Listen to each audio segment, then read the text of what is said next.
So y'all pull up to my World champion of what? World champion of what?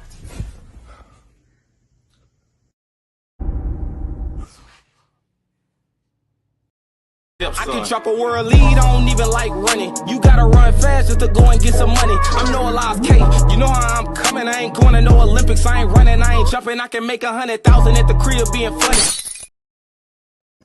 We live. Wait, why can't I? Oh shit, I was muted. But we live, man. We here to destroy track and field. Y'all already know how I'm coming. Everybody said, she said, you got my email. Let me see. You should actually come on my YouTube stream and join and tell your story, honestly. Because, yeah, let me actually check my email. Because I never really got around to my emails to see.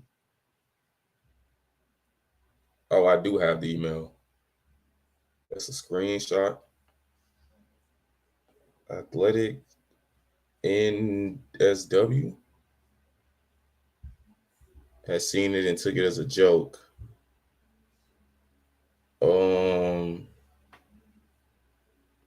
See this post. Hey there, Audrey Hall. Yeah, definitely. If you report athletes, I'll definitely say, bro. Cassie, definitely pull up to my YouTube stream right now. And join and talk about it because I'm curious to know more about it. And I feel like I'm the person who can really bring awareness to anything. Because I have the platform and I have the audience. I just got to know what I'm bringing awareness to. And I feel like you telling the story, you know, he said everybody in high school is doping. Come on now. Bro, is my shit frozen? Did you have drug tests at the NCAA? That's a good question.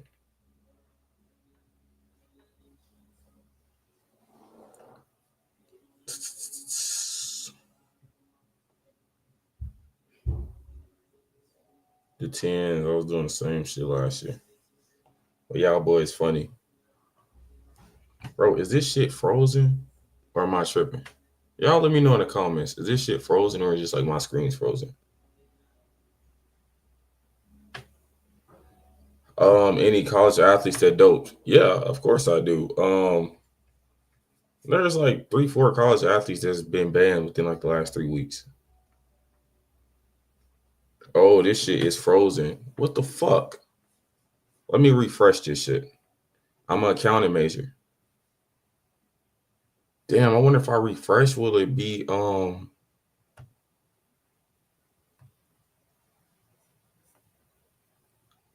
hell is going on?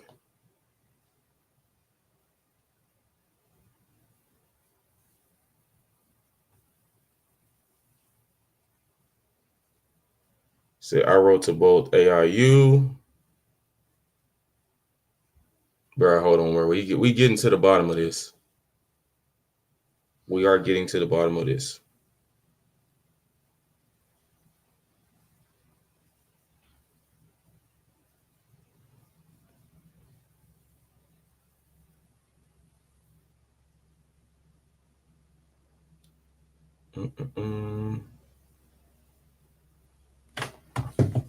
Bro, why the fuck is this shit frozen?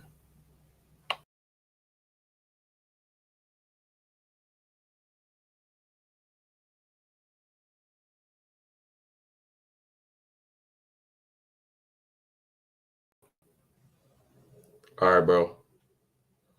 The 28-year-old freshman, right? That's just a normal thing. So I wrote both AIU, World Athletics. Wait, so do you see the link? Bro, why the hell does it keep freezing?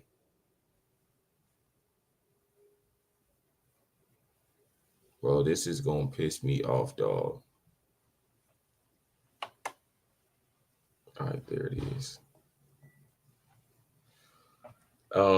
There's a link at the top of the chat, or I could just redrop that whole.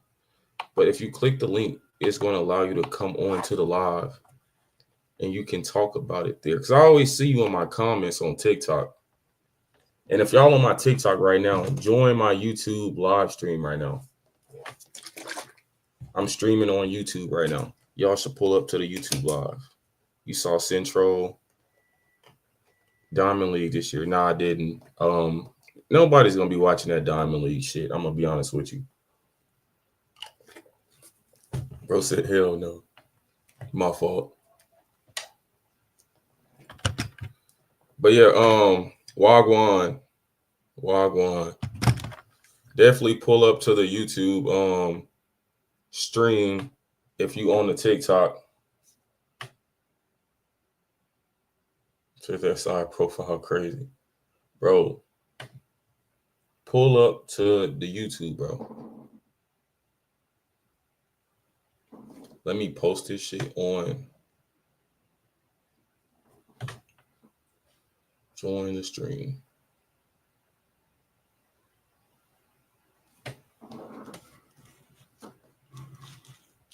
So you giving out free Bitcoins. Man. Bro, I ain't rich like that, bro. That's all you. That's all you. But I'm just here to destroy track and field. I'm going to be honest with you. That's my whole goal. That's my ultimate goal in life. I tried to help track different ventures, but that shit is over with. Overly over with. It's time to destroy this shit. Put this shit to it out of misery. Bring this shit to an end. Bro, I don't think nothing, bro. All I believe is what I see. I don't do no speculating on nothing.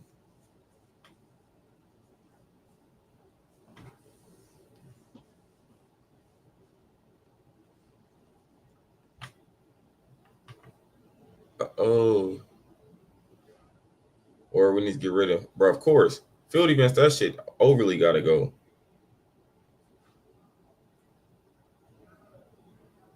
That shit overly got to go. But y'all been seeing what's been up over the last few weeks and this shit. Man, what y'all think in the comments? What y'all been thinking, bro? Because it's a lot that's been going on. He said, at this point, high school track is way more interesting than college track, maybe even pro.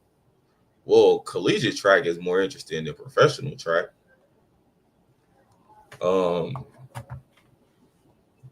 So I don't know. Bro, it's because I'm about to end this TikTok live stream. I just went live on TikTok just to tell everybody to come join on YouTube, the Aaron Brown on YouTube. So you can't quit. All right, bro. But yeah, I'm about to end this TikTok live. Y'all pull up to my YouTube channel. We streaming right now. What's up? But yeah, bro, we outside, bro. We exclusive game. We are super outside, man. We here to step like Kappas. So I received an email. Let me attempt to pull this email up. I'll have to tap into my other email account.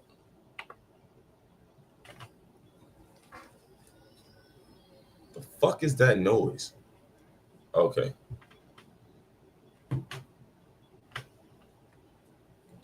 But yeah, I received an email. Here it is.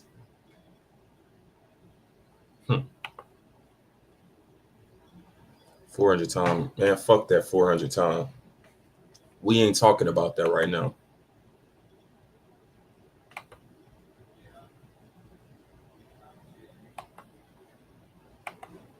So boom. I received this email.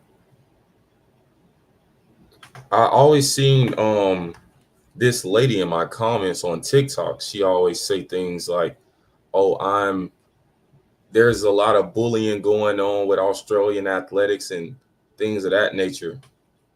So I'm like, I always see her in the comments spamming that. I'm like, bro, So I was like, hit me up and just tell me about it or just whatever. So she asked for my email and I gave her my email, and this is the email that I received.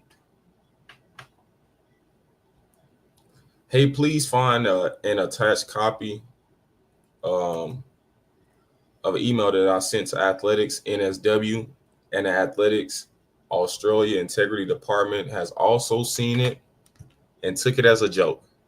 I recently applied for international permit to race overseas, and Athletics Australia denied it, as I have spoke up about the bullying issues, and I've even tried to end my life. Damn.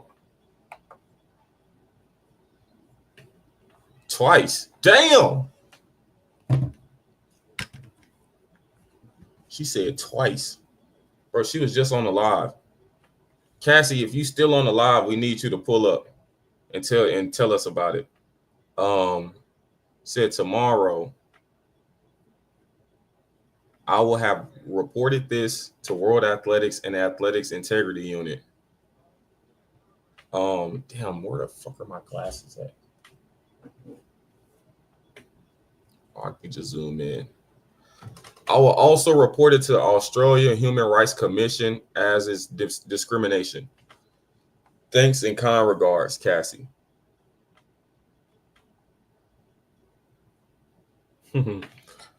So track is so unserious. Track is not 16. No, that's facts. Bro, I'm gonna try to get her on here.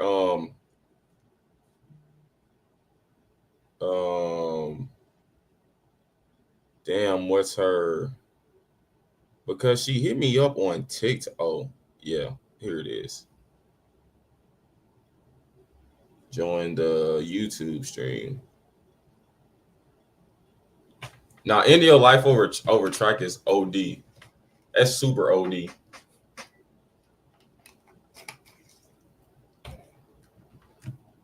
To be sent out the country. I'm crying, man. Y'all childish.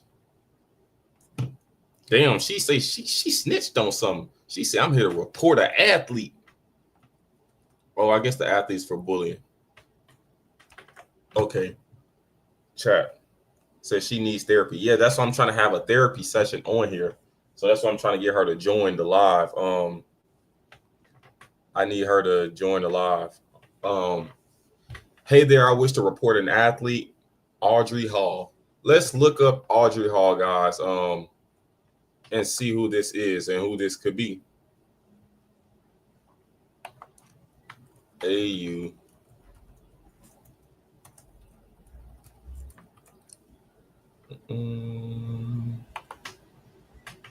She changed her aid. Said still snitching. Man, overly snitching, overly telling. But I mean, in life, you gotta do what you gotta do. I don't see an Audrey Hall on here. Oh, I guess I do. Oh, Australia. Born in 1996.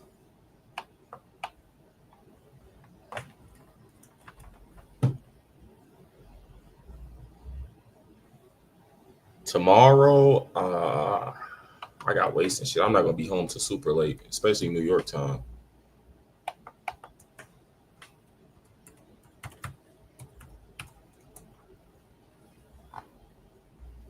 Audrey Hall.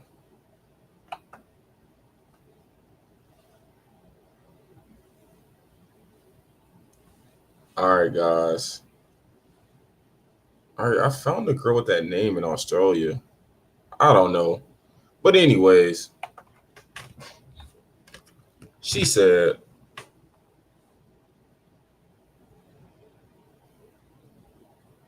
he said, I didn't know you was live. Yeah, I'm live, man. You can pull up if you want to. The link is somewhere in the chat, or I'll just send it to you. Just DM me on Instagram. But yeah, we taken to the grave. This could be a troll. No, bro, she been in my comments. Oh, there's a phone number on there. Should we call the phone number? Chat, should we call the phone number? Let me know. She said, I wish to report an athlete, Audrey Hall. For some time now, I have been experiencing a lot of online bullying and harassment from Audrey, which has caused me to have extremely suicide. What kind of bullying could you have had?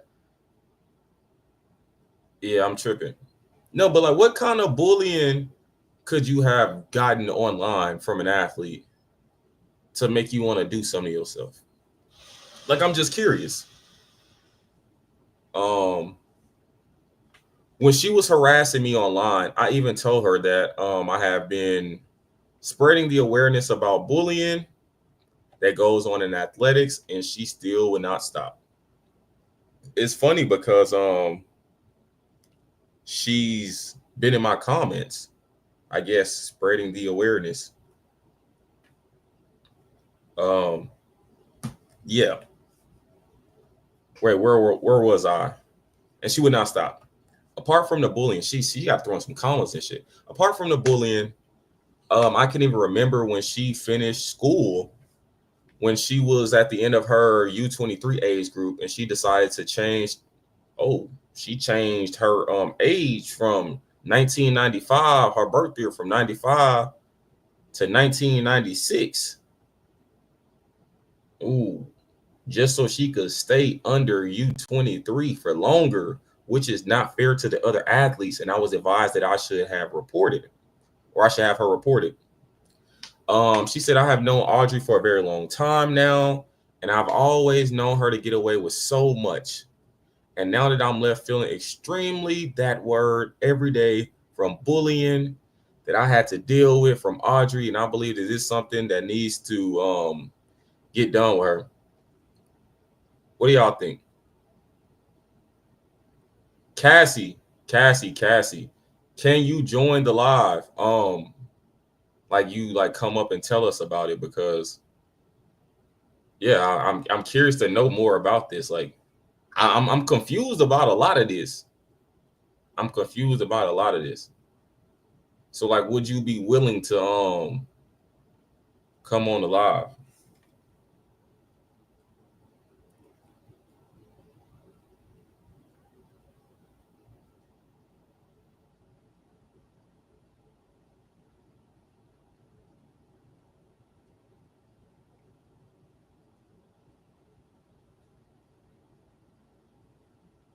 What? Says Athletics Australia integrity managers saw that email. And what did they do about the email? They did nothing about it. So, like, what would you want them to do about this email? Like, what would you like to see happen? That's like I'll say that's the biggest question. What would you like to see happen? Oh yeah, Cassie, you run. What events do you do? In their early 30s to start a family. Australia is so cooked. Like, was she competitive? I sent the email to World Athletics. Yeah, I understand that, but like, what did you expect to happen? Middle distance. What did you expect to happen from the email? Like, what type of action did you want them to take? And also, when you say that she changed her birthday so she can stay under 23 longer, what? Yeah, that's what I think I'm gonna do. I think I'm gonna just call the number, bro. Because at this point, I'm over whooping. Y'all, should we call the number? Yes or no? Drop it in the chat right now. Yes or no?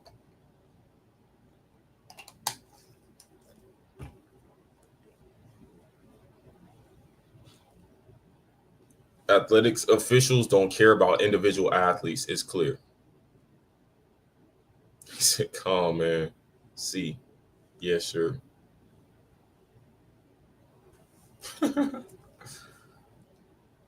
Bro, y'all are funny, man.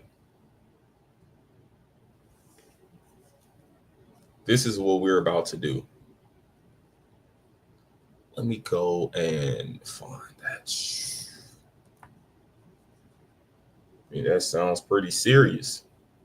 No, that's a serious thing, but said I applied for international permit to race overseas, and Athletics Australia denied it to grant me one because I came forward about the bullying. Oh, so you kind of like blackmailed for real.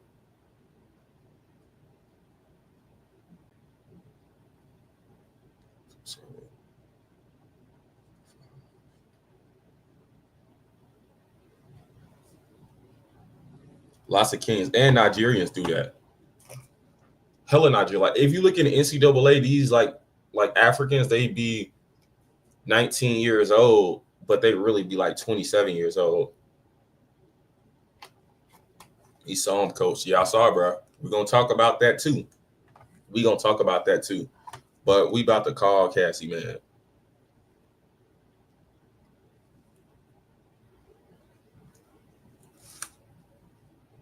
Damn. It said the number did not work. Yeah, bro. These guys be 27, 28. Thoughts. Cassie, this is what we gonna do. I need you to so we can get to the bottom of this. See, I will keep fighting. See, the biggest thing is you just have to like get your story seen and heard. So the first step to get it seen and heard, just click that link right there in the comments I just dropped. And come up and join and tell your story. And we're gonna get your story heard. Said nobody like me. See, it's not about being liked if you being right. Now, if you being wrong and you disliked, then it's like, all right, cool. But if you right and you not liked, then it just is what it is. Said the 31 people on this live like you. From Frozen.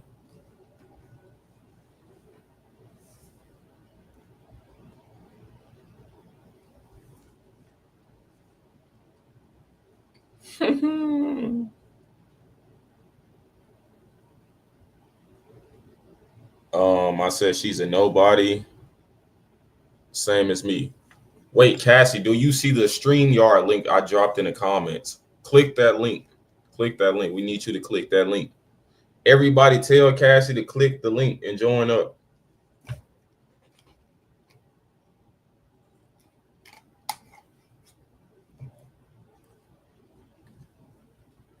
No space body is crazy.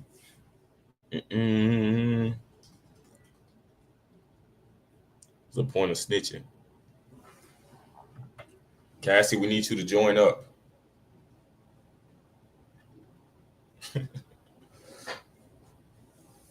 I'm a senior. I just ran a 22-1 my road.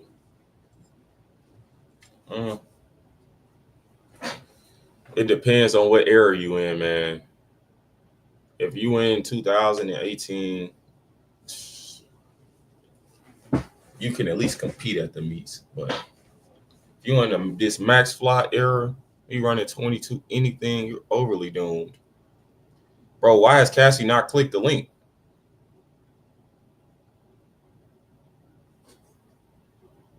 They choose to be. Bro, it's fucking cold in here. What state? Bro, it really don't matter about the state. And I'm going to tell y'all why when I get back.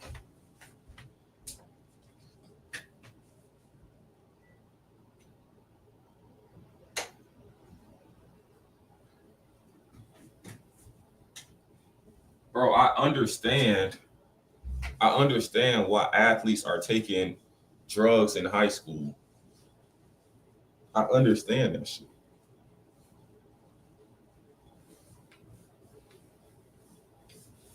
Ugh.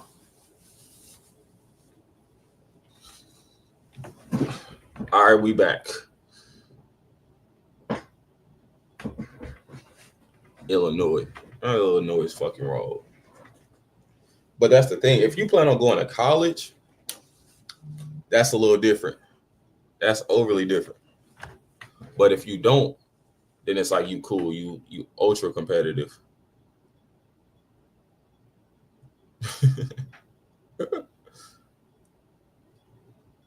Bro, why the hell did Cassie not click the link, bro, and join the live?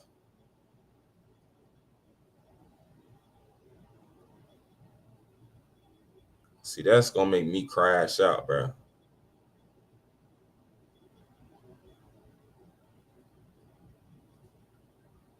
That's gonna make me crash out. Let me text Cassie right now.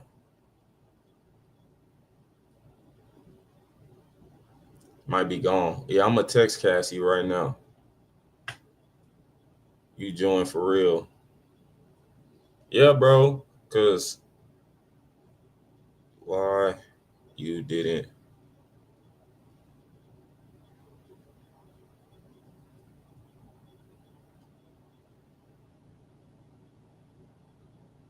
NCAT gonna get you right. Cap. NCAT gonna get you rolled.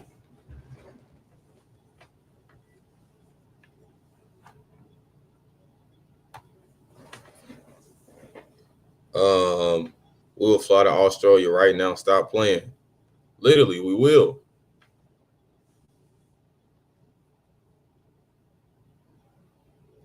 Bro, I think we got Cassie on here, man. Chat, I think we did it. Let's bring Cassie up. Yo. We've done it, boys and girls. Wait, can you hear me? Yep. How are you? Fine, how are you? I'm doing great. So you want to know the story? Yeah, I definitely want to know the story. I've been seeing you in my TikTok comments like every now and then. I'm like I see that you talk on? a lot about the Aussie athletes, and I'll tell you what really happens. Okay. With my experience. So you want to know the story of that girl? Mm-hmm. Okay. I've known her since I started running, which is a long time ago.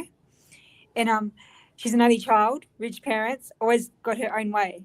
So anyway, she wanted to stay under 23, so she changed her age to stay under 23. And it wasn't until early last year I got bullied by her online, and it got nasty. So then I thought I would also report how she changed her age, because everyone knows that she illegally changed her age, because anyone who's born in 96 knows she was not born in 96. Yeah. Yeah, so anyway, nothing was done. I sent an email to ANSW. They never got back to me. As you saw the email. And I sent an email to AA, Athletics Australia. Nothing was done. And I told them a little bit about the bullying and what I said about in the email.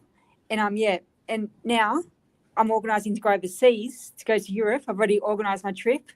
And as you know, we have to have an international permit, and they won't give me one because I came forward about it. And I'm trying to, and I told my friends, that they said to me, take illegal advice, because I've had many athletes that had to quit the sport because of the bullying. Like, there's no integrity in athletics. I would tell you this right now, there's no integrity. Oh, that I do know. So do you think the majority of the bullying is coming from the athletes, or just like that girl? Like, she's an only child. Mm-hmm. She's always got her own way. Gotcha. So, like, what type of things does she do and say? Oh, she says, like, because I was improving heaps, right? I was improving a lot up until then, and she wanted to, and she never improves. Like, she's not a good athlete. I'll put it that way. And she really wants, because I was improving heaps at the time. And then anyway, she said to me, I'll never be a good athlete. Like, she kept pulling me down. So, and then this just went on, and then she was there joking about it.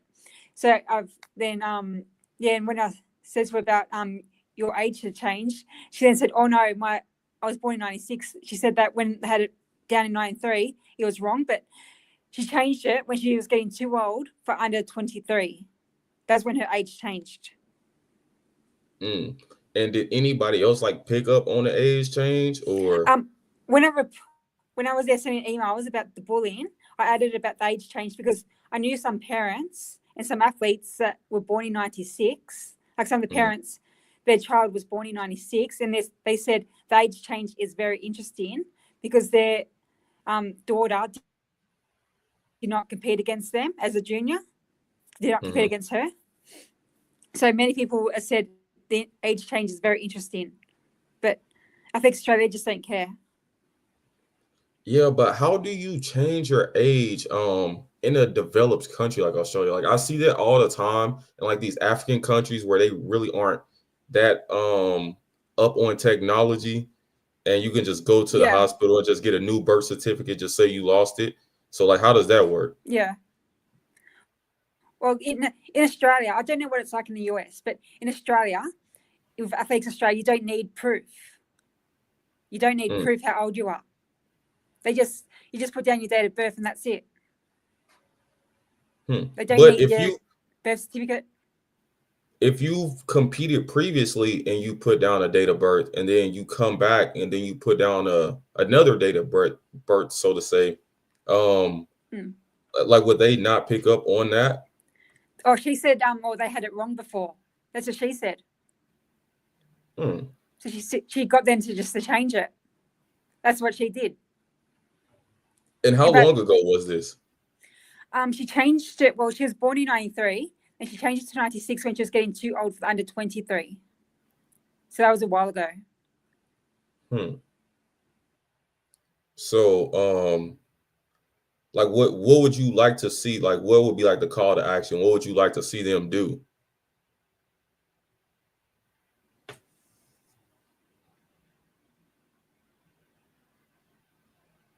Wait, can you hear me?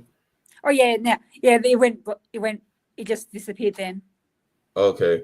I was saying, what would you like to see them do? Well, they really need to see her passport for starters. Okay. Well, I got no idea what they can do. Well, they should at least investigate it, but they're not interested. And also, because I've applied for an international permit visa, I've sent 7 different emails to to get legal advice, because I'm going to have to see a lawyer, because this is bullshit. They should not be allowed to not grant me an international visa, no international permit, because I came forward about it. Yeah. Yeah, that's I've never heard that before. But that makes sense though. Like I've heard about things like that around the United States, I guess. Like if a person gets to speaking out about something that they quote unquote aren't supposed to speak out about, even though it's the right thing to do, they kind of like retaliate against you. Yeah, because someone even said, "Oh, you're trying to protect the integrity of the sport," and they're like, "What are you getting punished for?" Yeah, integrity is not a real thing in athletics. That's a super cover up. That's why when I first came into this sport, even when I started making videos and gaining popularity, my whole goal was to do this to increase the visibility and grow the sport. But I see that the sport does nothing but it's super corrupt, and the sport tries its hardest to destroy the sport. So I said, instead of me helping the sport, I'm just going to destroy the sport like everybody else is destroying the sport. So I might as well just join everybody else. And when people have the opportunity to talk about any type of corruption or anything about it, I'm the person to come to, because I have the audience and a platform to, the eyes to make it visible to more people. So that's the type of stuff that I like to cover anyways, since it's so much corruption that happens and so much that flies under the radar. Yeah. Yeah, but for sure, I definitely think this is interesting. Yeah, but continue. Yeah. Anyway, well, I only just sent the email to World Athletics and to the Athletics Integrity Unit, because they deal with age manipulation. Yeah. That's what it said on their website. So I'll see what they say. Okay. Yeah, I'm gonna definitely like look into that more and probably make a video about it pretty soon. Because that's just as bad as doping. Yeah, if you change your age, yeah, there's no integrity in that. So yeah, it's just as bad.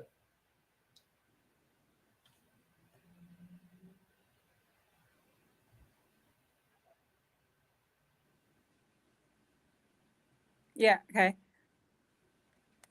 Yeah, it's just as bad. But that was really it. I really just wanted to hear your side and see Yeah. and touch bases with you and get more information about the whole thing because I've been seeing it, but I just really haven't been And seeing that's it at like the same cheating. time. Mm-hmm.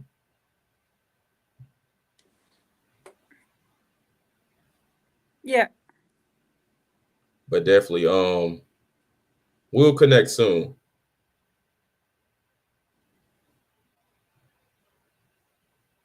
Yeah, man. Shout out to Cassie, man. She did well. But yeah, I'm telling y'all, bro, track is like the most corrupt sport that you can participate in. Did you see the Assam Asinga news? What is Assam Asinga news?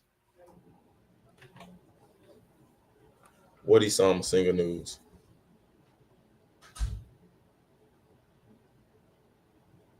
Bro, it's just so much corruption that go on every day to where you will miss some if you blink. His coach. Yeah, I seen it, bro. Bro, but we can really break this down and really look at it. 44 low. Who the fuck is Bailey? Who the fuck is Bailey? Bro, we can actually look at it. Ain't that effective? No, see, a lot of people think that like that's just making them just super slide. It's not. Oh, Chris Bailey. Man, we gonna see. He's just not fast. He's strong, but he's not fast. So I don't know, bro. I ain't trusting that shit.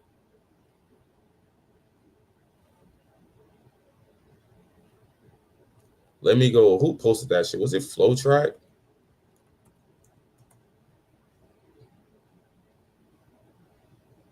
Does his coach getting popped mean Isam's case more suspicious? Bro, Isam called me this morning. Bro, I'm telling you, bro, these folks dead ass didn't know the shit that they had type shit. Like they dead ass didn't know. And you gotta think these motherfuckers ain't got no reason to lie to me. All right, cool. Here we are. Let me pull this shit up on the screen.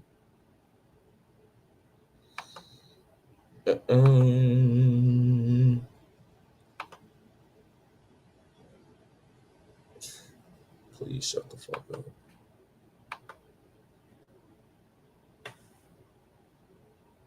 Make a new Monverde video.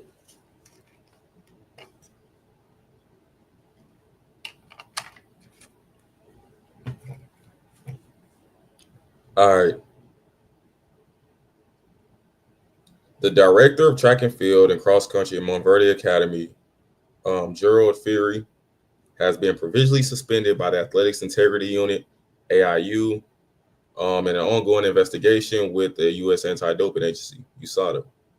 The investigation was triggered after three athletes,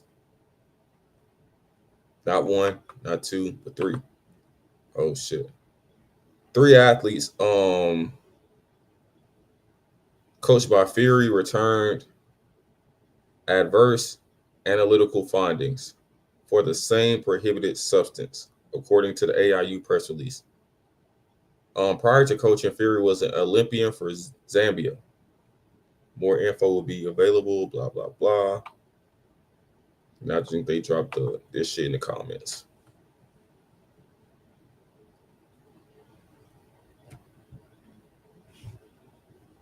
They hell for this picture right here. Damn, bro. But y'all got to think about it. So what he's provisionally suspended for, you got to think about it like a court case or like a criminal charge. This is what he's charged with. It's not to say that he's guilty of it. It's just to say that this is what he's charged with. He's charged with possession. He's not being charged with distributing. So he's not being charged for giving it to these folks. He's just being charged of having it. And I realize that you can't read too far in between the lines with these type of cases. One Bird Academy track receives provisional. Track coach receives provisional suspension from AIU. Gerald Phiri, the director, blah blah blah, has been provisionally suspended by the athletics integrity unit. What y'all think, chat? Let me know what y'all think before we even get into it and read it. What y'all think? What y'all thinking? What we thinking? Off first glance, what we thinking?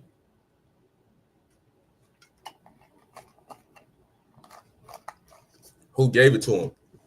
See, that's a good question too, because you gotta think about it. These kids, they had a high school where they live there. Like their parents aren't there. I mean, some commute, but the ones that's like running track, they live there. Like they living in a dorm. They from out of town.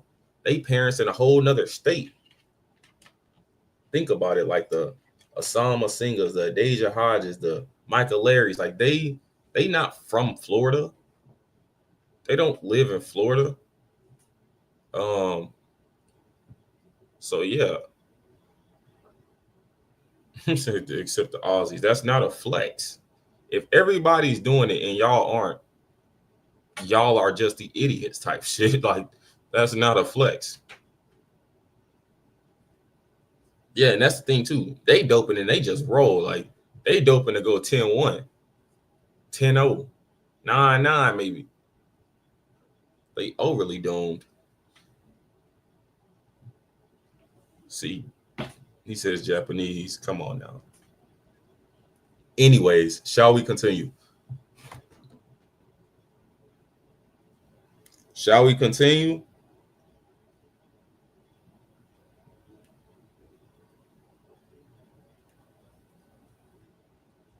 It says the athletics integrity unit has provisionally suspended, blah, blah, blah. The provisional suspension comes as a part of an ongoing joint investigation with the U.S. Anti-Doping Agency and was triggered after 3 athletes coached by Phiri returned positive for the same prohibited substance, according to AIU press release. Where is this press release at? Let's read this. Oh, they linked it. Let's go. Ooh, this is what I've been waiting on. See, I ain't gonna lie, y'all. One thing I'm gonna do is some reading. That's one thing we're gonna do is some reading around these parts. Like they always say, reading is fundamental. Only run 10-0, bro. It's not about the times. Like a lot of people think that, oh, this person can't be doping. They're only running 10-5. That's not how doping works type shit. Like that's what y'all don't realize. He said plug into ChatGPT and summarize it. Nah, bro, because we gotta break it down. We gotta really dissect it. So we can't, bro. That's where a lot of people fail at, bro, because y'all try to take the shortcut with everything. We can't take the shortcut in all aspects of life, bro. We gotta do some working. Hard work still gets you far. Damn, that was today. Oh, this was a press release.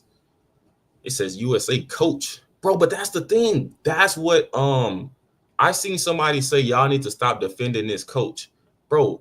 It's not about defending this coach, bro. It's about the fact that they picking and choosing. Think about it. When Devine Oduduru came out and said, my coach, Raina Ryder, is giving us drugs, and he gave Andre DeGrasse, he was running slow all year. They flew to Germany on a private jet. They got drugs from Germany, and he came back and won the Olympics after running slow as fuck all year. Why don't they investigate that?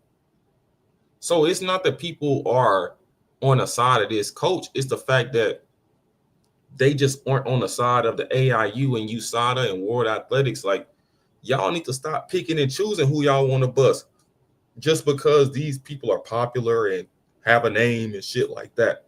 Like if Noah Lyles test positive, you would never hear about it. You will never hear about it. That shit will be so swept under the rug. If Noah Lyles' coach get caught giving dope to every last one of his athletes, you will never hear about it. It'll never happen. And there are so many coaches, especially here in the United States, on the pro side. If you think about all these athletes, they don't do no runners or show up to meets, be breaking world records and shit like that. And yeah, bro, like, come on now. And these coaches been around since the 70s and the 60s and shit. Like these coaches were coaching FloJo them, and they still coaching today. And y'all always, FloJo was taking this and that. Well, the people who Bobby Kersey was FloJo coach type shit, and he coaching Sydney, and every time she touches, she don't even run, and every time she touches, try to get a world record. So y'all be picking and choosing, but that's neither here nor there. AIU has provisionally suspended former Zambian Olympian and current USA track and field licensed coach Gerald Phiri as a part of an ongoing joint investigation with USADA triggered by 3 athletes, all coached by Phiri, returning positive for the same prohibited substance. Between July 2023, that was when he saw him, in August 2024, 3 track athletes tested positive for metabolites of GW1516, also known as cardenine, which is a non-specified substance prohibited at all times under the prohibited list of WADA. Oh, they won't ever bust no. Of course they won't. And I can't even say too much, but yeah, man, if y'all knew what I knew, y'all will never respect this shit in track. That's why I ain't got no respect for these guys. Not just for it's not the athletes, like it's like the whole organization. You'd be like, damn, ain't no way they doing that shit like that. Growing with the Oakleys on, boy, them Oakleys was super fire that he had on. Them shits was super fire. Super fire. At this stage of the investigation, the AIU alleges that Phiri has committed an anti-doping rules violation for possession of GW1516. See, this is what a lot of people don't pay attention to. They were saying that did you see Assam Asinga coach got caught with the same drugs that the athletes tested positive for? They found it in his possession. They went to his house and found it. But I think this shit says in 2018 and 19. So this is not even recent. So, but that'd be my thing too. Y'all knew he had this shit in his possession back then, and y'all didn't do nothing about it. Y'all allow him to get USA certifications to coach these athletes, and things of that nature. And even when he had 1 athlete test positive, y'all didn't do nothing about it. When he had 2 athletes test positive, y'all didn't do nothing about it. But when he had 3 athletes test positive, then y'all be like, all right, okay, we got to finally do something about it. In 100. Of course it's not. I mean, no performance-enhancing drug is doing that. That's what y'all don't realize. But if you ever want to know how these drugs work, use ChatGPT. Y'all motherfuckers lazy. Use ChatGPT. But yeah, so they said it was in his possession in 2018. You gotta think about it. Assam Asinga was a senior in high school in 2023. 2018, he was in middle school. Yeah, he was in 8th grade. So this was well before he even met Assam. And Assam didn't even go there out of high school. I mean, out of middle school. He went there like 11th grade, 11th, 12th grade. Or maybe just 12th grade. Probably the 3rd athlete was putting some times, unlike the first 2. Fuck no, the first athlete ran 9.8. What do you mean? Bro, Assam Asinga was the favorite to win the world championships in 2023. The 3rd athlete was running 51 in the 400. I mean, granted, that's good for a girl, but no, that 9.8 and that 19.9. Where you gotta think, Assam Asinga, he raced Noah. That's why I say when he come back, bro, he gonna be a problem. He raced Noah and ran 9.83, bro. Noah went on to that summer to win the world championships with a 983. So, nah, bro.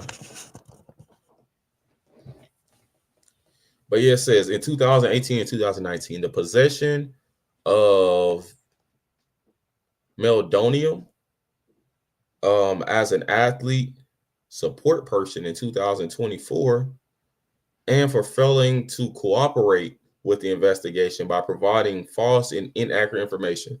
So he probably didn't provide false or inaccurate information.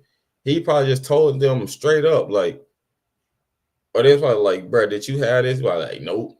Like, just also, I ain't finna cooperate with you motherfuckers. Like, I ain't finna incriminate myself, do no snitching and shit. Like, come on now. But anyways, it says he has been provisionally suspended as of March 17, 2025, in accordance with blah, blah, blah. He has the right to make a written submission to the AIU to lift his provisional suspension. So they're just accusing him of all of these things. Damn, that's it. That was a brief ass. He said W for not snitching. Run for A&M because his band will be up by a senior in college. Bruh, that don't mean anything. You have 4 years of eligibility. So he could be a senior. And if he haven't competed, he still have those 4 years to compete. You do grad school. And that ain't gonna lie, that's overly smart. Just do grad school and get that shit paid for while you still training and compete. You got to like train for 4 years with a college team. So you running fast. In the time trials, you breaking records at practice, and you get to just compete when it's time to compete after 4 years of just training super hard. Yeah, bro, that's a W. That's a W. And the way this shit looking, man, he might be back before them 4 years end, bro. I know he got like a court here next week and shit like that, but boy, this shit be looking, man. Let's go back to this. You're gonna run 9.7 as a 23-year-old freshman, bruh. Literally. It says notoriously in August of 2023, Assam Asinga was provisionally suspended by the AIU after breaking the world U20 record in the 100 and setting a high school national record in the 100. He ran a win legal 989, but tested positive for GW 1516. And if you know anything, so I have to read a lot about this. If you know a lot about like SARMs and shit like that, I have to do a lot of research about it. GW 1516 ain't making you run 9.8. That shit not making you run 9.8. He was coached by Phiri during his time in Montverde Academy prior to the suspension. Notably, he maintained his innocence, blah, blah, blah. Like, what does that mean? They say he had blah, blah, blah, meldonium as an athlete support person in 2024. What the hell is an athlete support person? So maybe it was like an athlete going to like an international meet or so. And he was like going as a coach. I guess that would be like a support person. Because, I mean, he had an athlete go to the Olympics in August. And this shit happened in August. So it could have been from that. It had to have been from that, actually. Because there is no, yeah, bro, I ain't gonna lie. Even after, bro, he's way more polished than Christian. Way more. Way more. And his potential is way higher. Like, bro, you got to think, bro, he ran 19 in the 200, bro. He ran 19 in the 200. Like, that says more than just running 9 in the 100. Because a lot of guys who run 9 in the 100, bro, they be running like 21 flat in the 200, 20.5, 20.4. Like, bro, he ran like 1990 something. early in the season too. So overly polished, running good rounds, ran 9.8, came back and ran 9.8 the same day. Prior to his time as a coach at Montverde Academy, where he was an Olympian for Zambia, he also attended and competed at Texas A&M. And that was another reason his son went to A&M. It was like his coach went to A&M from 2008 and 2011. Montverde is a prep school in Florida. In recent years, has consistently turned out some of the top young talents, high school sprinting. Man, what y'all think about this? Continental Tour, Melbourne, Hellborn. I know these comments crazy. Bro, we gonna bro, they trying to say these folks doping in high school, bro. But it's a lot of people doping in high school, bro. I ain't gonna cap.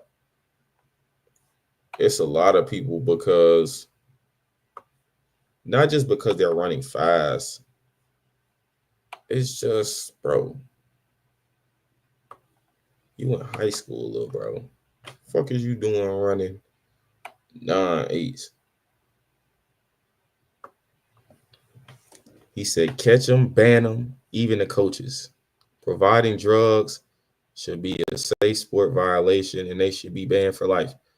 Yeah, you think they should, but a lot of the times, the people these athletic integrity unit people be posting, they be in bed with, and they allow certain people to do it. So you got to do it with some people and not do it with other people. Oh, they tag bro in this hole. Unfollow me too. See, I was fucking with bro. When well, Deja was like, yeah, see, she went to U20s. See, it could have been around this time. She went to U20s. Damn, she stepped on Tori Lewis' ass. See, when you got that Australian in you, that should have you fucking rolled. I'm gonna be honest with you. And that was a slow track. She a slider though.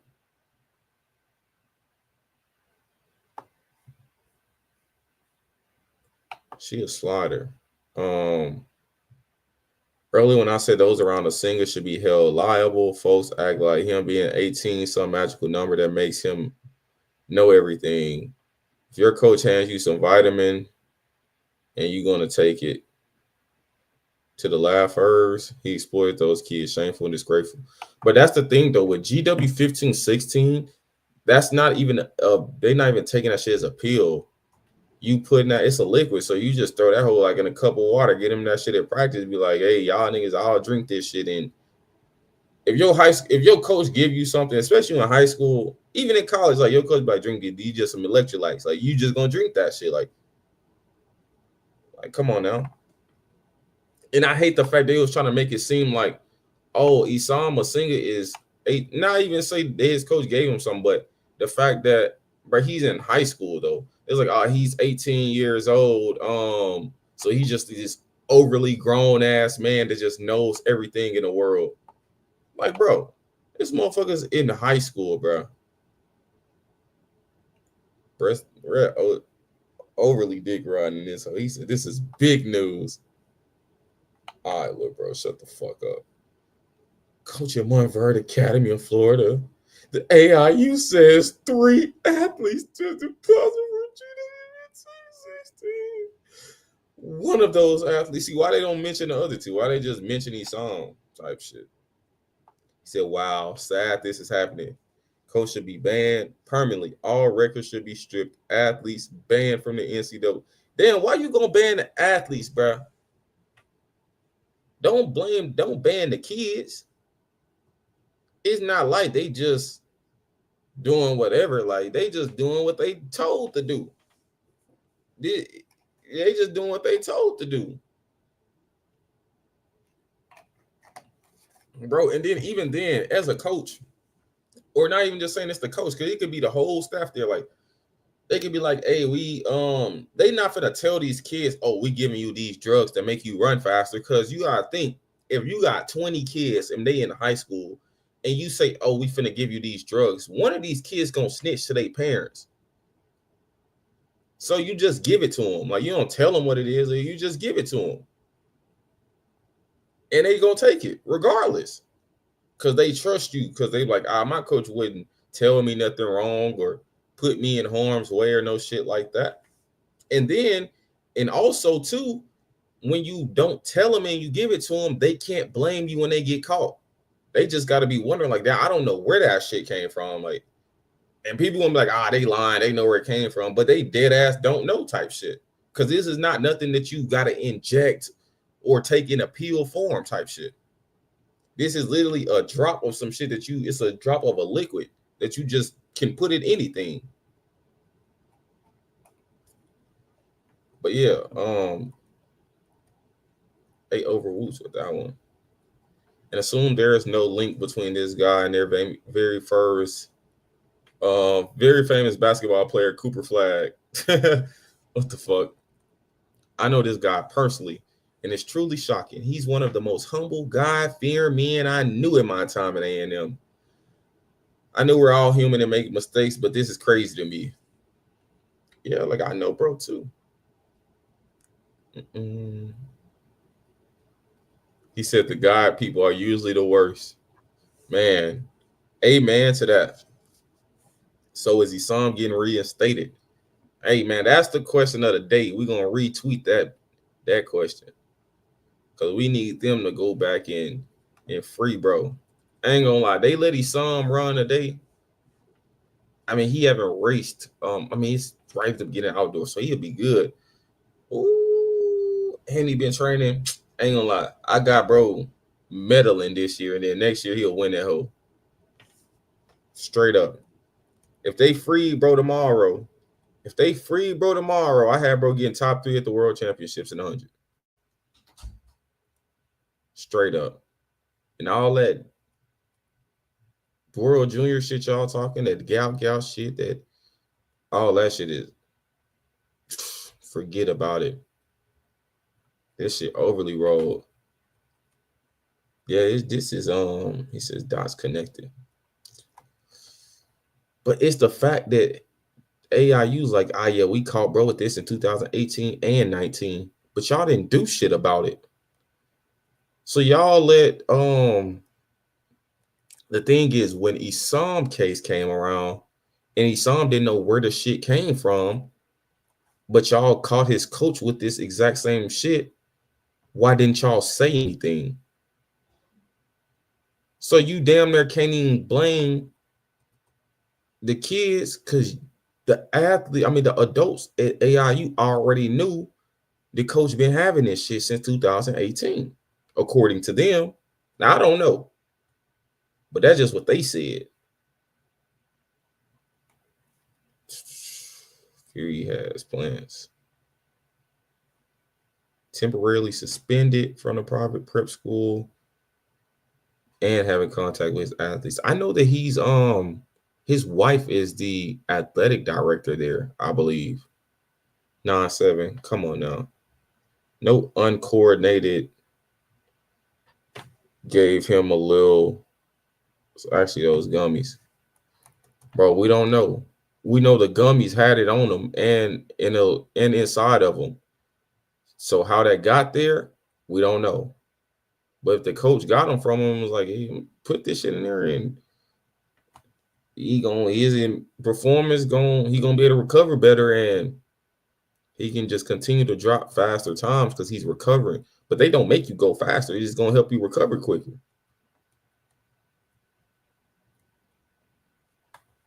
So they dropped a statement. Here's the official statement of Montverde Academy. Montverde Academy has been notified. The AIU stating Coach Gerald Phiri has been freely suspended. He intends to appeal these sanctions. Bro, what if he appeal these sanctions and win? Then what? Like, who's doomed? Are there 3 athletes doomed or what? As an ongoing investigation, we have not been provided with any details. Compliance with this.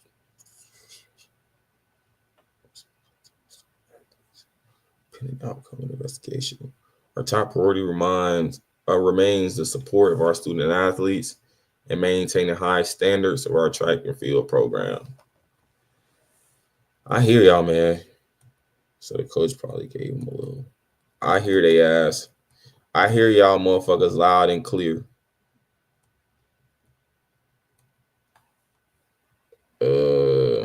Nasty work if he's guilty. If he's guilty, that is nasty work. I can't jump the gun and just say he's guilty until the sanction is over. But that would be nasty work though. And it would down there be good news too, though, at the same time. Like, at least all of the kids would be free. Like the 3 athletes who tested positive. I'm like, a shame. My coach was sneaking us this shit. We ain't know about this shit.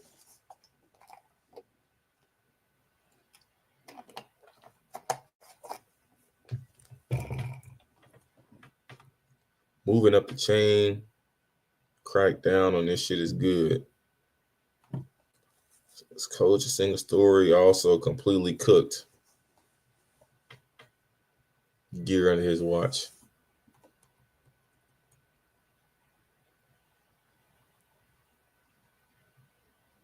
The adults who are supplying these teenage athletes with banned substances also have names. I'd like to know who they are as well.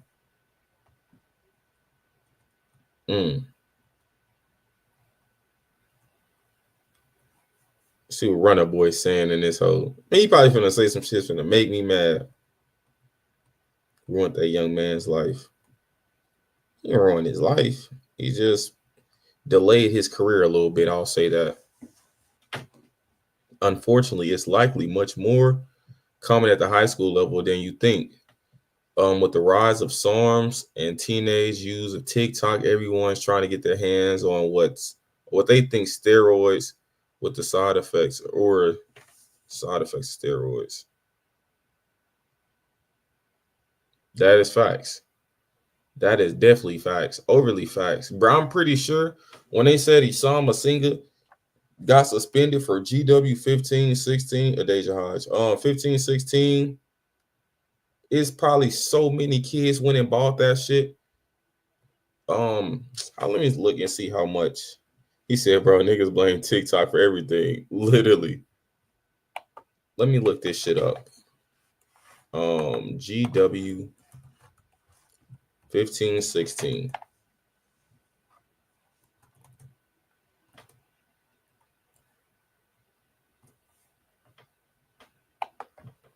If we go here. Bro, but yeah, schizophrenic homeless art. No, I'm not, bro. I'm not aware. If we go here,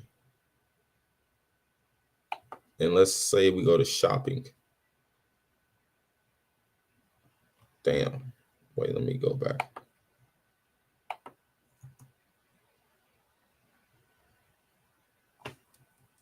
Let's say purchase.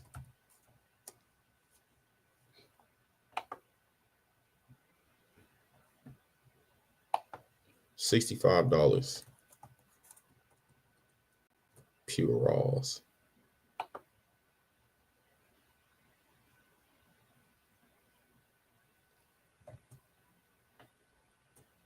Nah, bro. Like, you gotta think. Y'all thinking of like back in the days, bro.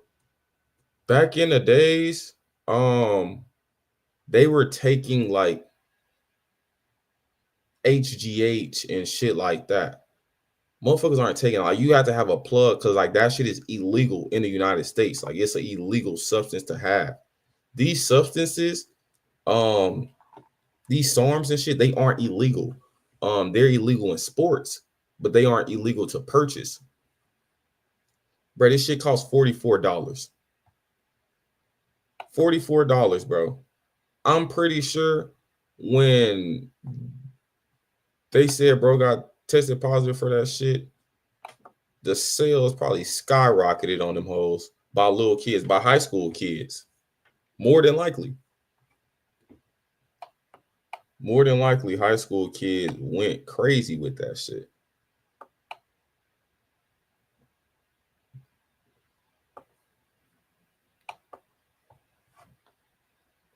Living in a Mustang with tape windows, screaming at people in public. Bro, where do I see this shit at?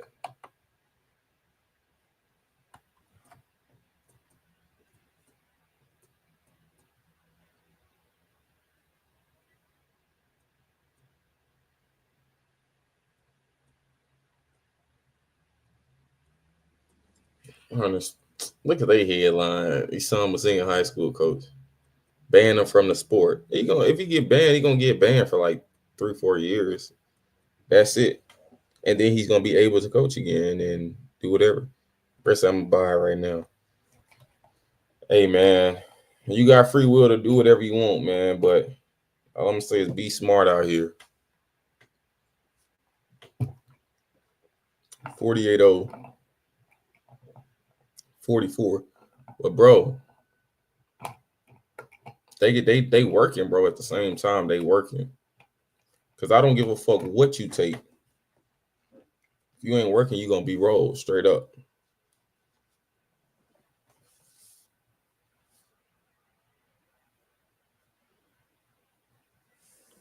Yeah, but I done seen some shit. They say, yikes. I ain't gonna lie, bro. They took Assam out. Ain't gonna lie, Assam was the one.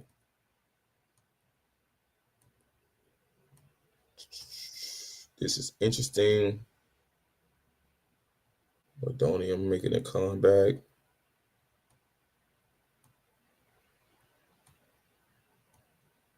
Said good.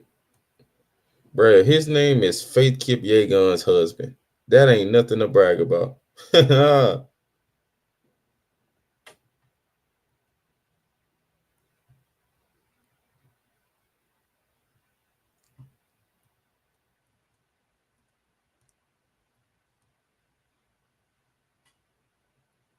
My suspicion coming to light.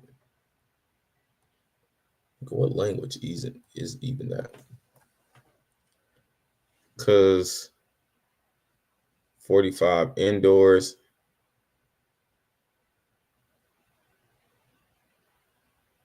Oh, Morales? I ain't gonna lie, Morales sliding right now. I think Broden already ran, but he broke the world record last year. We're gonna see.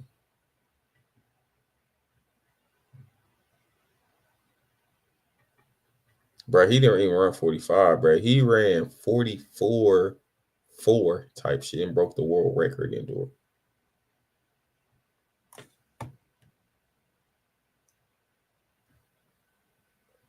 He said, what was the pro trying to put you on EPO? What? He ran 44 something this season already. I don't think so. Maybe he have.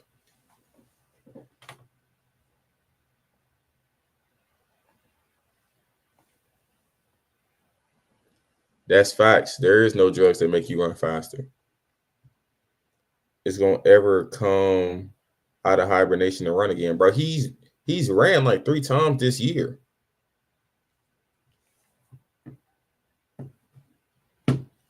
Yeah, he beat Norman shit indoor. Bro, Jalen Slade has ran. Look. Jalen Slade.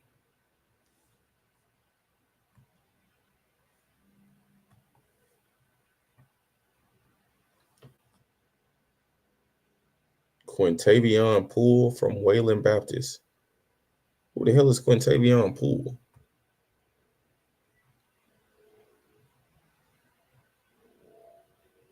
Dyer weight room showing up to practice.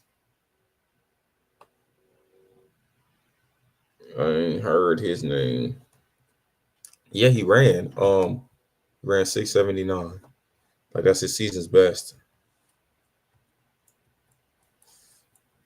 Damn, he ran 2062 indoor. Damn, that's faster than I did. I ran 2068. I guess it's like his PB that got him to go pro. Season's best. So get his results this year.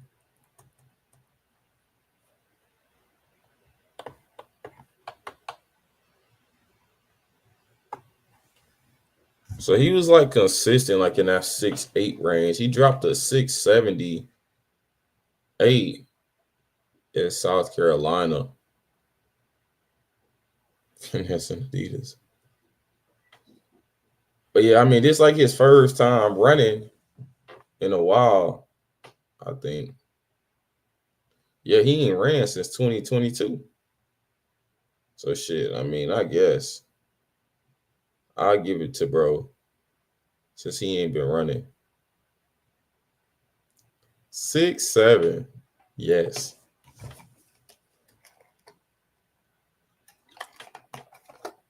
A 6'7", man. That's valid though for bro, cause he ain't been doing shit. Or he ain't been competing at least. He ain't always be hurting shit. So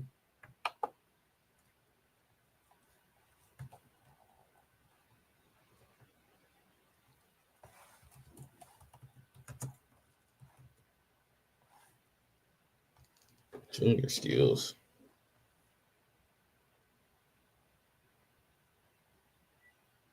Tyrese Cooper to make a comeback. Man, Tyrese Cooper ass overly fried.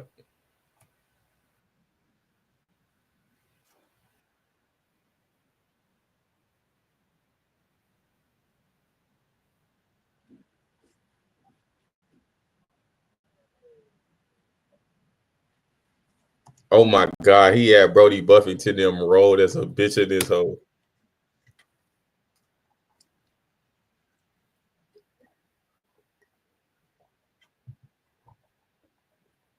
Oh my god, 10:05 at Penn. Oh my god, nigga rolled the fuck out of Noah. Look at Noah back there stepped on. Noah is back there fucking stepped on, giving it his all. Before he got on his, I don't even want to say too much, but he sounds better than these guys. I'm gonna be 100% honest with you. I can't even capture. He's better than these guys, and that's why I said in 2023 he was gonna win the world championships. Wait, y'all can't hear me?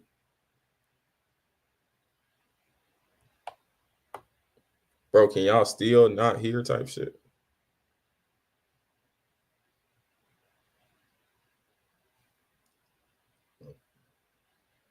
Bro, can y'all hear me? Yes or no? So we can. Can y'all hear the video now? Generational talent, man. Bro, he gonna be back, bro. Trust. Motherfuckers like that don't go away. I'm talking about the video. Bro, y'all gotta be able to get a video. Bro, look at that shit. Nigga like making Noah run in place. Gonna have to pay for his crime if he's guilty. We don't hear the vid.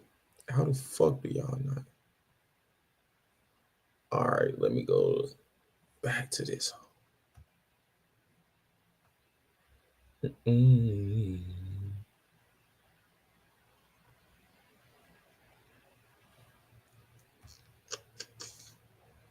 All right.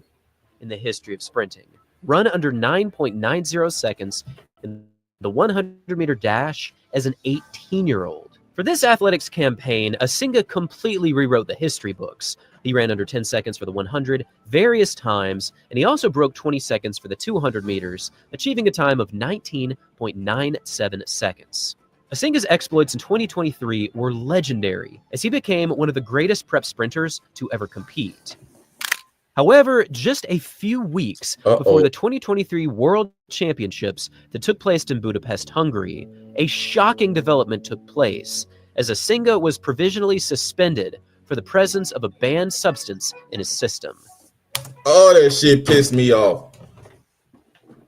That shit pissed me off, bro. That boy Tibbs. Can't hear the video, bro. How the fuck can't y'all hear the video? Like, dog. I even have. Try.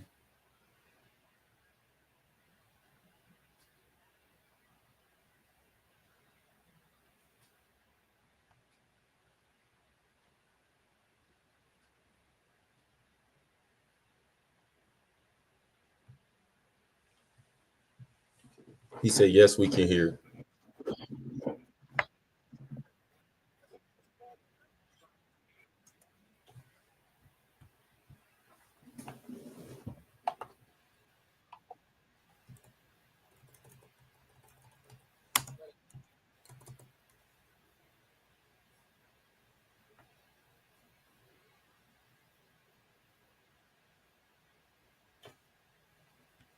Bro said it was me behind him. Damn.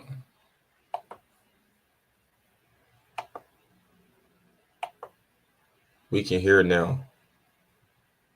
Yeah, I understand y'all can hear me, but I'm talking about like the video I was playing. His absence from the sprinting world because just 10 months later in 2024, he was handed a 4-year ban after his trial with the World Athletics Integrity Unit was completed, meaning that not only did he miss out on the 2023 World Champs, but he also missed out on the 2024 Olympics, and he is also set to miss any events in 2025, 2026, and up to August of 2027. Asinga's case, compared to others, is particularly special because he traced back the single source that he believed was the unintentional cause of this positive test. And this source was Gatorade Recovery Gummies, which was a part of his big prize when he won the 2023 High School Gatorade Track and Field Athlete of the Year, a distinction that goes to only the most dominant high school Gatorade Track and Field Athlete of the Year.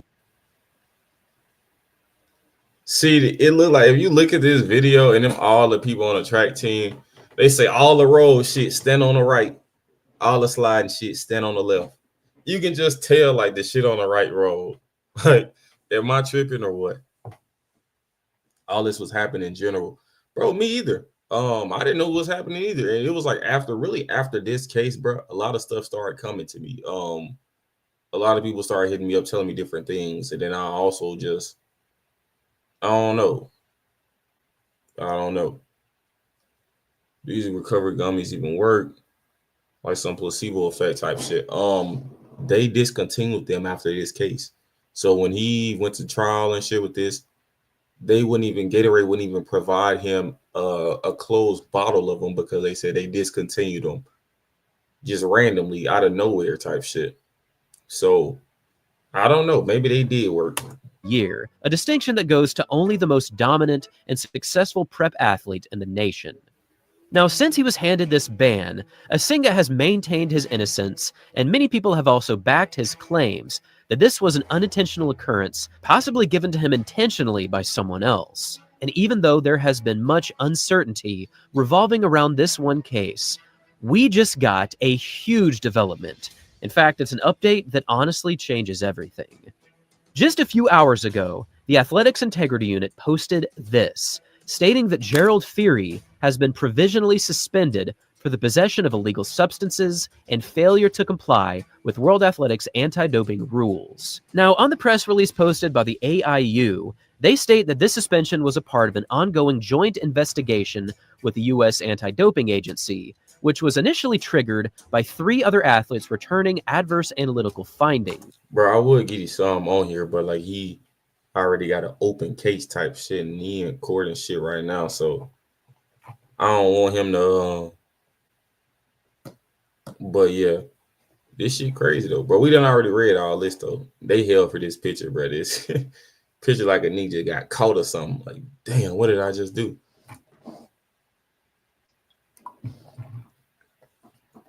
Phiri.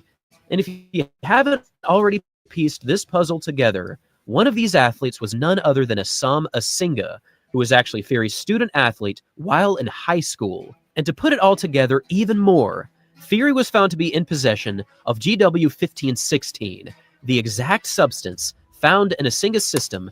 But what they're missing is the thing said that he was found in possession of GW 1516, that substance in 2018 and 2019. So not 2023 and 24 when the athletes got caught. He was found in possession 5-6 years before. But they didn't do anything about it. They waited until 3 athletes got caught to do anything about it. But anyways, back in 2023. Now, to make matters even worse, Phiri what did you back say? in 2016, the exact substance found in Asinga's system back in 2023. Oh, yeah. Now, Right. to make matters even worse, Phiri was also found to be in possession of this substance back when he was an athlete in 2018. He was found to have this substance back in 2018. Why wasn't there anything done about it? If he was found in possession of a banned substance, why didn't they do anything about it? Why is Devine Oduduru banned for 5 years or 6 years for possession? And he wasn't even in a country. They say it was at his house, and somebody just went to his house, took a picture of it. He never failed a drug test. They tested him so many times, he never failed a drug test. But he got a 5-year suspension for possession. But they say he had possession of this banned substance. Why are they picking and choosing? I don't get that shit. I don't get that's what I'm saying about track. Track is overly corrupt. They pick and choose who they want to do shit to and who they don't want to do it to. If you a top name athlete, you forever good. You protected. They ain't gonna do nothing about it. If you fail a drug test, they'll sweep it under the rug. And if they do suspend you, they'll suspend you for a year. And no one will hear about it except me. Because I will always hear about it. Hey man. And in 2019. So this pattern of behavior seems to be quite normalized for Phiri. But the troubling nature of this case continues because he also provided false and inaccurate information when questioned by the AIU during the trial. Now, no exact detail has been released on where he was providing this false information, but many are speculating that he was a part of a cover-up for Assam Asinga and the other athletes when they initially tested positive. And we'll make sure to circle back to this because there is one key piece of information from Asinga's case that makes this look even worse. Now, this performance enhancement connection from an athlete to a coach really does set a troubling picture for Asinga, and the fact that not one but 3 of his high school athletes tested positive for the exact same substance paints Phiri in a very negative light. Now, finding the potential source for any distribution network like this is one of the key factors to stopping the future spread of performance-enhancing drugs. Right. I mean, look what... But it's not a performance-enhancing drug to where you have to 52 to 48. Bro, I was already running 49, bro. I ran 49 when I was in 10th grade. And I ran 49 that year. But anyways, they talking about stop the spread of these drugs. Bro, I just showed you. You can go online and buy GW 1516 for $40 type shit. So it's not like a illegal drug that's like HGH or Nandrolone or something like that to where it's not even legal in the United States. It's legal type shit. You can just buy it online. So you don't need this crazy scheme to get these, and people like, oh, I ain't doping. I don't even have that much money. It costs $40. But anyways. What happened with Eric Lira with his athletes who competed for Nigeria just a few years ago. Bro, they gave Blessing like a 10-year ban. That shit is super back. Crazy. How does she fail a drug test, get a 10-year ban? Pled guilty on Monday. See, their coach was giving them this shit. But why did they get such a long fucking ban? Well, her at least. Bro, she ran 10.6 and got banned at the Olympics. Pretty much stopped any future dissemination of PEDs dead in its tracks. But this case is slightly more complicated and even more troublesome because all of the athletes that Phiri was coaching were all junior competitors. It's not crafty. It's your craft. Junior competitors is crazy. It's not DIY. For life. Bro, literally, they be doing these African athletes super crazy. When it comes to doping, they get their ass crazy bans. Like you in the United States, you'll get a year ban, 2-year ban, 3-year ban. You African, a 15-year ban, lifetime ban. Now the international scene It is much more likely for athletes to be in the senior ranks as opposed to the junior division, because when you're younger, you're just so much more inexperienced, you still have your future ahead of you, and you're just typically too young to already know about these kinds of circles. Many still claim that Asinga was just too young to know anything about the detailed doping culture back in 2023, and because of this, Bro, he he just shouldn't was be too held young. liable. He was too young. He's overly too young. And bro, I think he's in high school and he's at a high school out of town. Bro lived in Missouri type shit. Went to Florida for a high school type shit. Living in a dorm. Parents ain't there. In the same way that an older athlete would be. It is simply impossible to say with complete clarity whether or not Assam Asinga really knew about what was going on with these PEDs when he did in fact have GW 1516 in his system. But with his coach now in the picture, and with 2 additional athletes found with the exact same substance, one thing seems undeniable at this point, and that's that Gerald Phiri is kind of scummy. It's one thing to use this kind of drug on yourself, but to seemingly be the single source of this drug to prep runners, even after it's been proven to be related to various types of cancer. That motherfucker Nick Harper is back there struggling, and Brody Buffington. Drug to prep runners, even after it's been proven to be related to Cardenine, blah, blah, blah. 50 to 46. PEDs. Bro, Cardenine is a PED. But bro, no drug makes you run fast. These drugs do different stuff with like recovery time and shit. And they just make you work harder. But if you do the exact same workouts you're doing right now, you take drugs, you will be running the same times. That's what people don't realize. The various types of cancers is just beyond repulsive. Originally, this drug was created in the 1990s, and it was developed as a treatment for diabetes, obesity, and cardiovascular disease. And initially, things were actually looking pretty promising for this drug. In fact, it was pushed for more than a decade. However, in 2007, it was permanently discontinued as it was linked to the rapid development of cancers in mice. Clearly, there are dangers with taking this substance, but what's notable is that on the Governmental Sporting Integrity website, the last sentence of this drug's description includes the following sentence. Athletes seeking to obtain an edge from the use of GW 1516 need to be aware that they risk more than just a positive test if they choose to take it. They may be risking their life. The mysterious case of Assam Asinga has taken yet another unexpected turn, and it honestly does beg the question, did he actually know about this, or was this simply his coach overpowering the situation and pushing this substance on his athletes?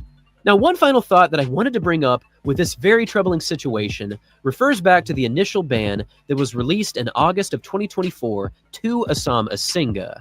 Now, this is a very, very dense report, and I'll make sure to leave it in the description if you want to take a closer look, as this is more than 40 pages of witness testimony and various references to prove Asinga either innocent or guilty. But crucially, the various parties that were at Asinga's disposal during these hearings includes Asinga himself, his father, his mother, and Mr. Pat Henry, the coach at Texas A&M. But, and this is very important, Asinga had not been able to compete legally with Texas A&M yet because of his suspension. So his most recent coach at the time was actually his high school coach, Gerald Phiri. But for one reason or another, Phiri decided to not be present in any way for these hearings. And for this part of the breakdown, I want you to imagine yourself in Phiri's shoes. Imagine if you genuinely believed that Asinga was innocent. You've only ever seen him clean, you've coached him to some of the best times in history, and you've had a backstage pass to seeing nearly everything this young man does on a daily basis. I would imagine for anyone in this position who really believed that their athlete was clean, they would make sure to be present and give testimony for your athlete in this troubling situation. And it's also noteworthy to mention that national records were on the line here. However, throughout the entire trial, which by the way endured for the better part of a year, so Phiri clearly had time to be there, he was just nowhere to be found. And perhaps now we all know why. It's because he had some shady dealings in his past, and he also had some shady dealings with Assam Asinga, and he potentially would have only been a liability had he made an appearance. This most recent suspension is extremely troubling and honestly bizarre, and who knows what exactly this means for Assam Asinga's future. And now I would love to hear from all of you about this situation. What do you think about this suspension, and how do you think this ties in with Asinga? Do you think Asinga knowingly took these substances, or do you think he was given this substance without knowing? Yep. Thanks for watching, everyone, and as always, until next time. What y'all think? New Balance NIL? Nah.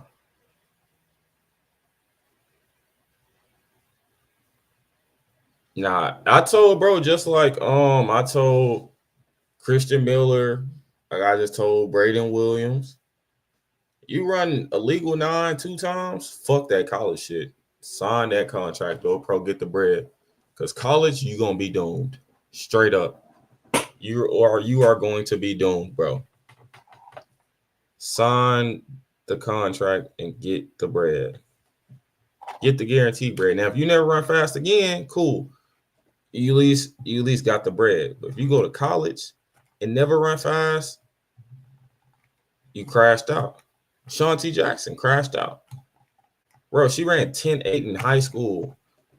And when I seen her post and say, I'm going to Arkansas, I said, Arkansas sucks. Like you got the school record at Arkansas is 11 something. If you a 10.8 girl, at least go to a school where the record like 10.8. 10-7, 10-9, something under 11. Like in a long history of Arkansas, they've never had a sprinter girl run under 11 seconds. Sign to Georgia today. I ain't gonna lie, these Georgia kids finna have a rude awakening. Rude awakening. Very rude awakening. It's gonna, hey man, like they say, man, time tells all. But one thing about me, I was born at night, but not last night. And I know how the game go. It's just a blind leading a blind. They think they doing a hell of a thing, but hey, man, I'll just say more power to them and shit like that. But hey, funny stuff, man. I just say funny stuff. Very funny stuff. But I just think this is a very interesting thing. They say these folks sneaking in, doing this and that to the kids. Say it ain't so. Well, I remember when they came with that 4-year ban for bro. I remember Sam had called me like the night before. He said, bro, they trying to July get me 16th 4 years type shit. And the week before, they was talking about not giving bro no ban, and they just came out of nowhere. It was like 4 years. Like, what the fuck? Are you joking? Are you kidding me? On December 6th, 2020, we witnessed one of the greatest road races to ever take place in the history of athletics. In the 2020 Valencia Half Marathon, we saw a 13. Who the fuck cares about the half marathon or the marathon and shit like that? 1 mile race for the record books. And up front, we had 2 titans in the running world, both battling for a shot at a world record. And with a sensational time of 57 minutes and 32 seconds, Kibiwott Kandie from Kenya managed to not only take this half marathon, but he just broken the previous world record by I don't trust nobody from Kenya, but yeah. By a staggering 29 seconds. Damn. Taking down the previous mark of Jeffrey Kamworo, who ran a time of 58 minutes and 1 second for the previous world record. This half marathon equates to a per mile pace of 4 minutes and 23 seconds. Oh, yeah, and it also equates to a per kilometer effort of 2 minutes and 43 seconds. So on the day, Kandie made amazing history on the lightning quick streets of Valencia. In addition to this record, Kandie has also run incredibly well for the past few years, running a 26:50 in Germany in 2022. He ran a 2-hour and 4-minute marathon in the 2023 Valencia Marathon, and he was also Kenya's national champion over the 10,000 meters in 2023, achieving a time of 27:52. Indeed, Kandie has proven himself as one of the most elite athletes who does appear to have a specialty over the half marathon. However, things are not looking good for the previous world record holder, because over this past Bro, week, my ankle some fucked terrible too. news has come out surrounding Kibiwott Kandie's Uh-oh. career. On March 14th, the Athletics Integrity Unit announced that they are provisionally suspending Kandie for evading, refusing, or outright failing to submit a sample. I ain't gonna lie. What if the drug test people came up to y'all, bro, and they catch you and they be like, hey, bro, we gotta test you right now, and you know you got drugs in your system? What would you do? I think I had to take the route as, bro, I'm doing some running or I'm straight up not doing it. He said, I'm running. Bro, you got to. For collection, which basically means he is not cooperating in any way when asked to submit. Bro, because you got to think at the end of the day, bro, it's way better to leave people wondering. Because if you never fail the test, it's like, he could have been doping or he couldn't have. It's like, you just never know. It don't look good, but you just never know. But if you just straight up fail that hole, that's why a lot of these athletes, they know that it's better to get a whereabouts suspension than it is to just fail the test.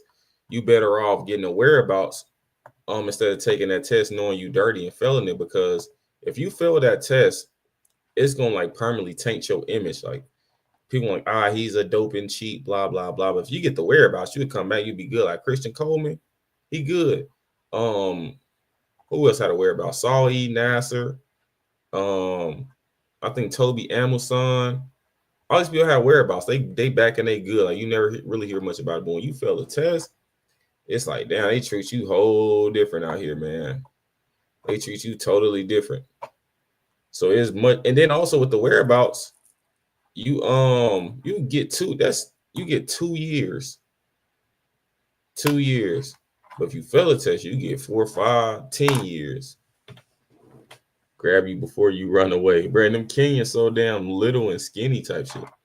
Mokatir got a whereabouts failure. He good. He got all his bread. He got his endorsements. He still got his medals.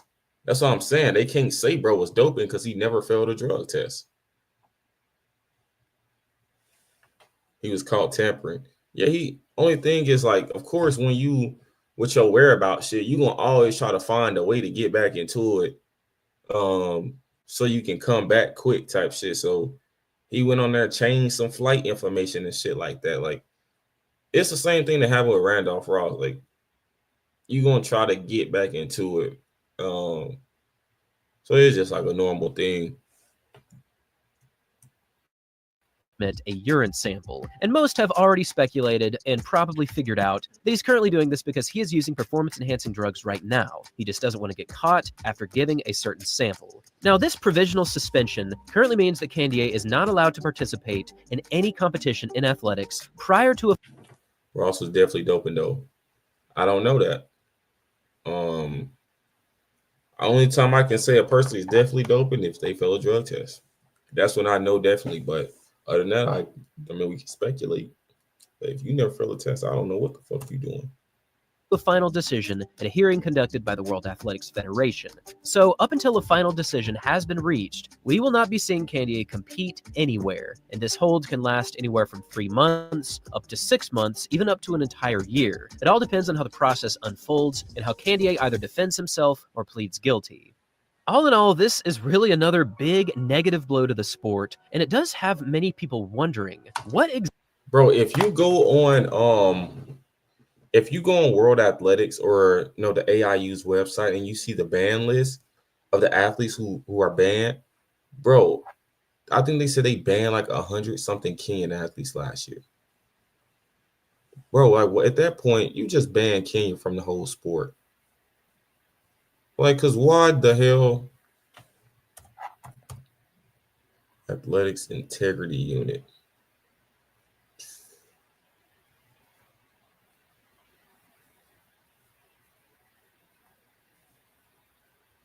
Bro, it's so many Kenyans on that whole, bro. Like, damn. Bro, they fell. It's like 2 athletes fell every week for their ass. Like, it's crazy. infraction date. Damn, they giving crazy bans.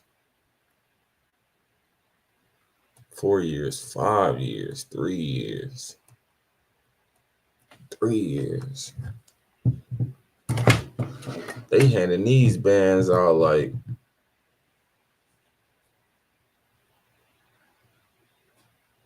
back way back when.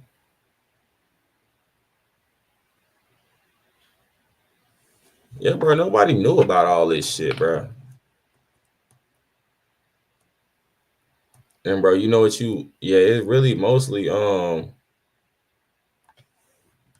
it's mostly Kenyans and Ethiopians. I should go below 20 this year unless my supply is cut off. Damn. But yeah, bro, you will never see a USA athlete or like a top US athlete on here. Like, who the hell is Cooper Carey or Carey Cooper? A discus thrower. When the hell did they get banned?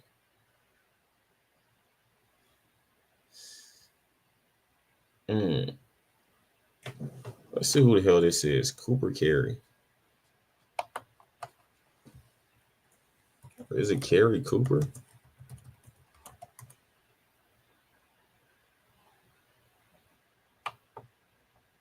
Damn. This shit say born in 1969. This can't be right. Oh, yeah, actually. 1969. Bro, what the fuck is this list? 1954. Bro, what is this shit? Let's look at this one. Latest sanctions. Refuse to get tested. Bro is not playing that shit. Date of infraction. Bro, why they don't have like the most recent at the top type shit? Like the most recent infractions. Like, why are these shits not in order? Damn, they ain't caught nobody in 2025. India on the come up with getting caught around this bitch.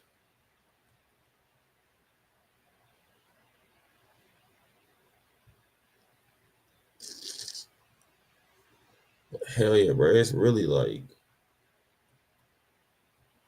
damn, Russia. But they not giving, oh shit, 8 years. Qatar. The fuck did he do?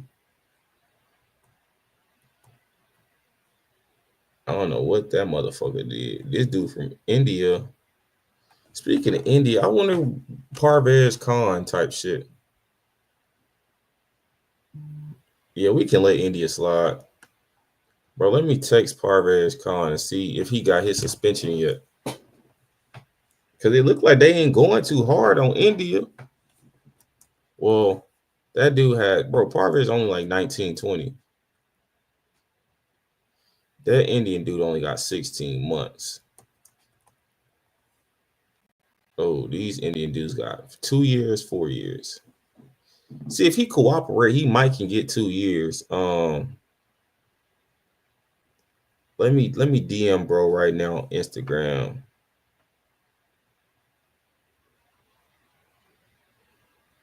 Like and post on Insta. Yeah. But never post it.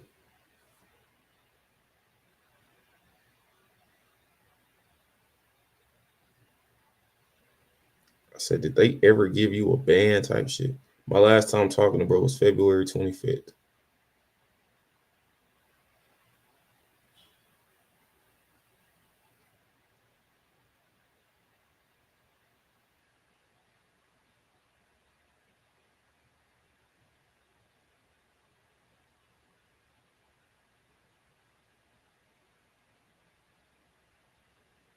The moment I wake up. So basically, it was nobody but the coaches who were in the know about the PEDs way back when. Sometimes it's part of their athletes. He probably had to join. No, he told me that he was already in the Navy type shit. Like he joined the Navy out of high school. They said you can join the Navy at 17. He joined the Indian Navy at 17 years old, came to college. And he's like 19, 20 right now.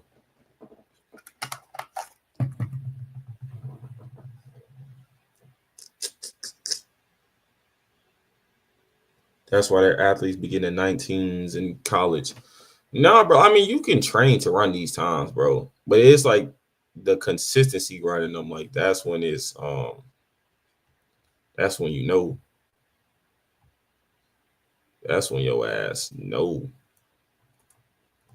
Bro. What the fuck?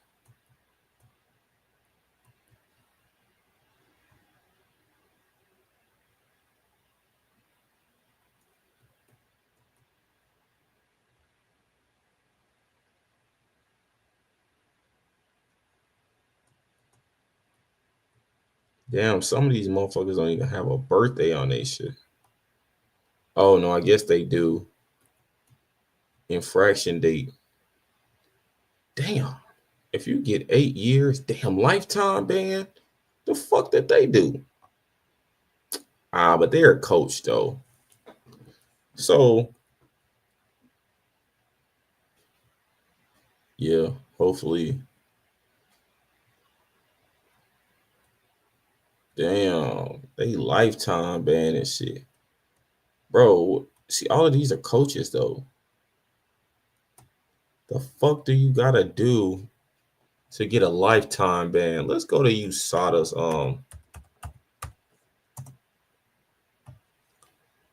bro, they don't be banning shit though. Like if you think about it, and the people who they overly tripping. They tripping. Sport. Damn, they even banning Paralympians type shit. God damn. You a Paralympian and you doping, you just need to go to hell at that point. Cause dog, let's see what they taking in boxing. Oh, whereabouts. Damn, bro got banned for weed. Oh, 1 month suspension. All right. 1 month suspension. So I wonder, like, do they got like a list of substances that determines the amount of time that you, like, if you took weed, you out for a month. If you only gonna give me a 1 month suspension, why is that shit even on the ban list? Now I get why it's on the ban list, but name removed. Damn. What do you got to do to get your name removed? See, all these boxers getting caught for weed. Weed. I guess he was doing jiu-jitsu. Testosterone. 3-year suspension. Testosterone.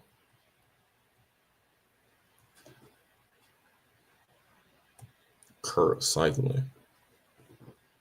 Human growth hormone. Oh my God. I know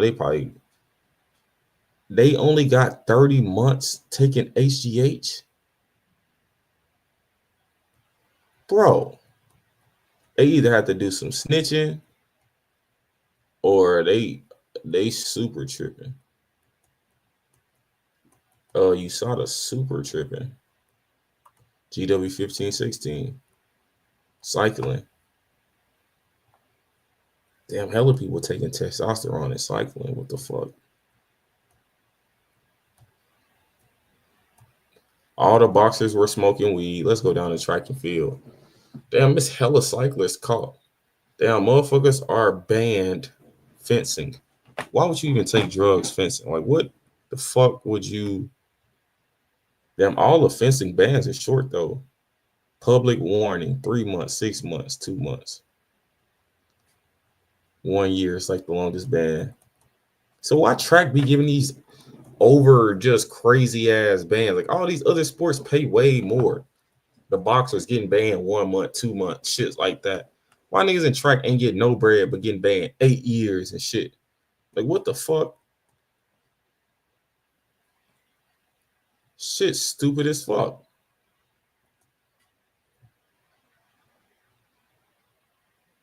Feeling like a joke sometimes. So hard for what? Bro, it is a joke. It's been a joke. Para track and field. So you got a few of them motherfuckers getting caught for weed. Gregory Walker, 3-month suspension. Name removed. That's interesting. What do you got to do to get your name removed? I wonder, like,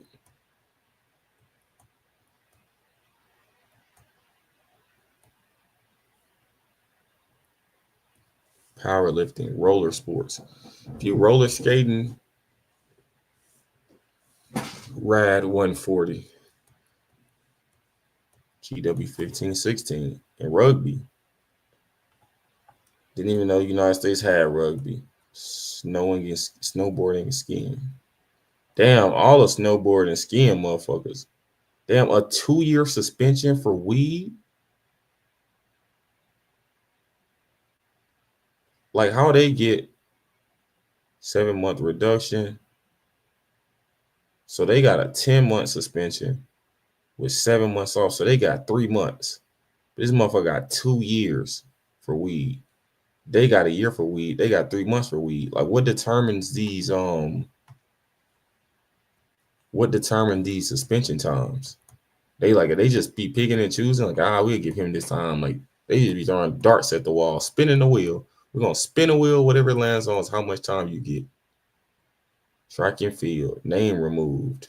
Ooh. Gil Roberts.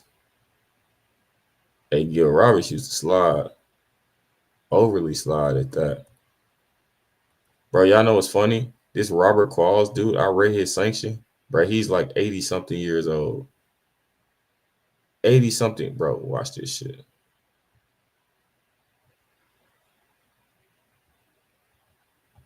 Bro, you can't. They literally banned a motherfucker that's like 70, 80 years old.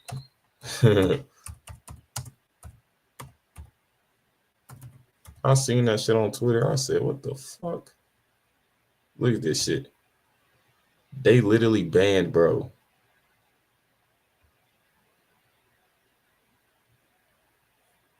Like, can't even walk for real type shit. But yeah, he got banned, bro. I'm trying to see.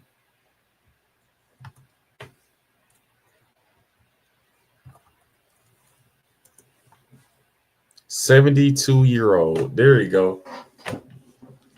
72-year-old runner receives a 3-year doping ban for multiple substances.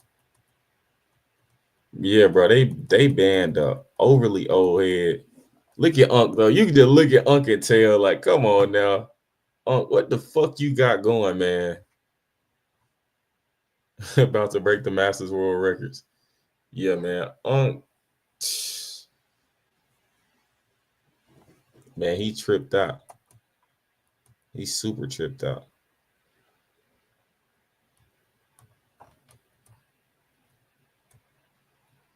They say a 3-year suspension.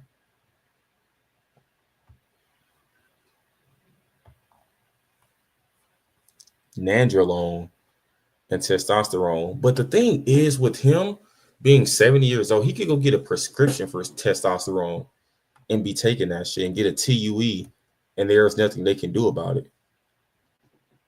But that nandrolone and shit had your ass overly cooked. Bro, like this shit right here. Oh, this is Area Knighton right here. This is definitely Area Knighton. But I wonder who this is. Osternine. But they took their name off. So that case was basically swept under the rug. But it was in 2024. That's what I'm saying, bro. A lot of these athletes, they should be getting swept under the rug, bro. Like, they names be getting removed. Some people be saying, oh, I got this shit by eating the food. Shit clearly don't be in the food.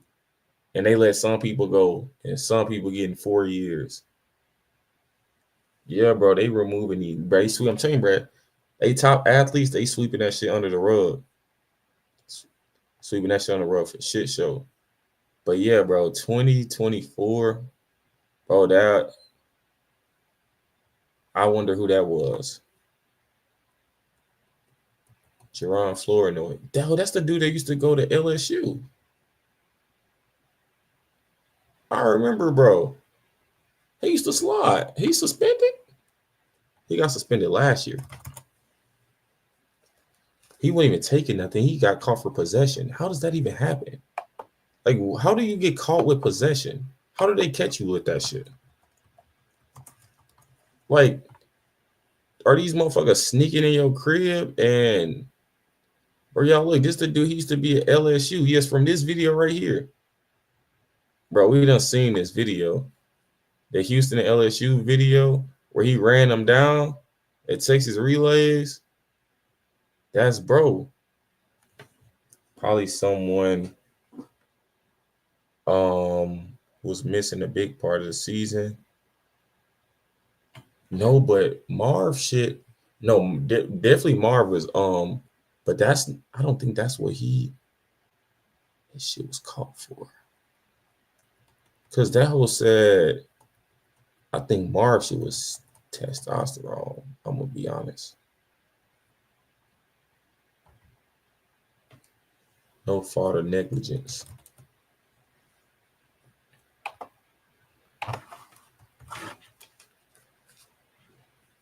Not improve human consumption. Like, what is that shit? Muscle growth and enhanced performance. But it's like, damn it, all of that shit promotes muscle growth.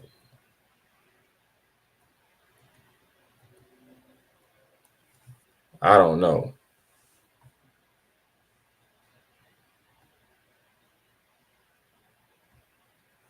Got caught. He did. And nobody knew about it, and it was swept under the rug. I made a video about that shit. It was only up for like a day. What the fuck? This bitch was suspended? I know Raven Sanders' ass was suspended. But she was suspended for like whereabouts.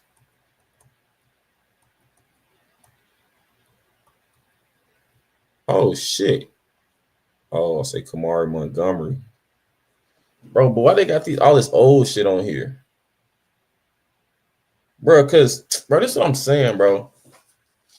They even got Obi on that hoe. Bro, they have all of these people, these old ass sanctions. Bro, you mean to tell me in 2024, in the whole United States,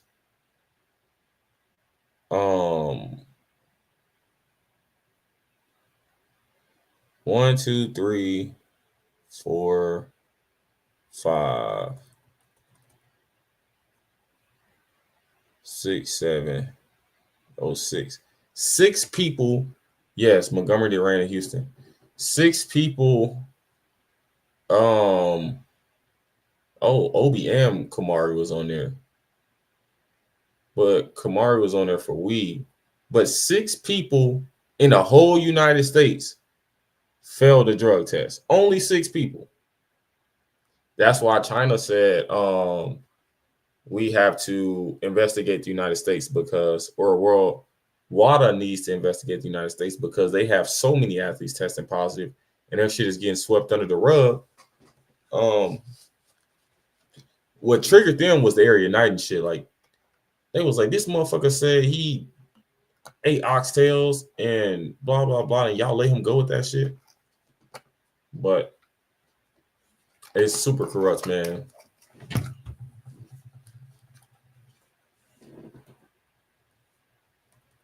Bro, 6 people, bro. We were on 43. In the 4. Bro, PEDs don't make you run fast. I just told y'all that. That shit does not make you run fast. Like if you read, if we just, bro, I done looked up a few of these. All this shit say like speed up recovery and like muscle shit like that. So when you tear your muscles down in training, it just helps your muscles recover. But that shit don't make you run fast, bro.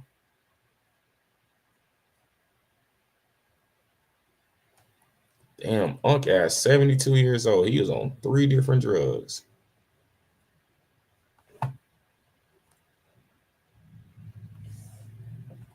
Bro, something ain't right.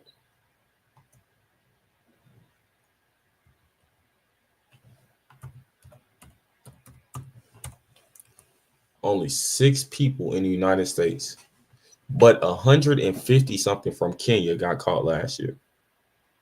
Somebody lying. Somebody is fucking lying.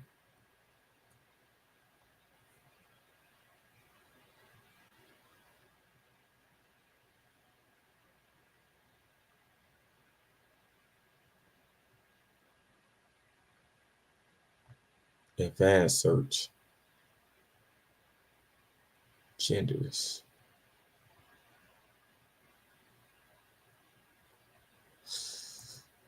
Infraction year. I'll say 2023 to 2024.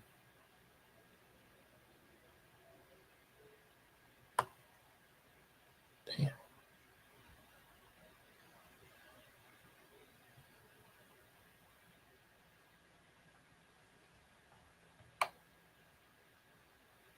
Damn. Oh, I can put the nationality. Perfect.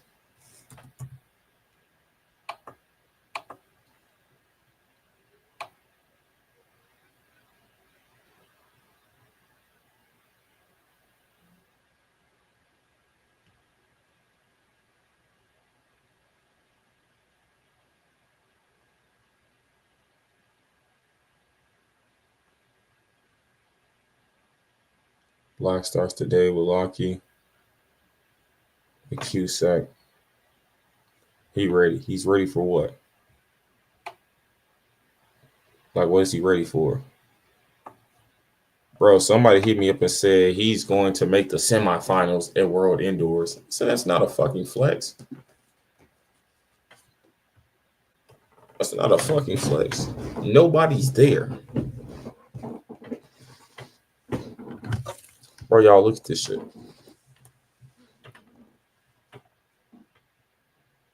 Nobody from the United States has gotten caught. They ain't busted nobody.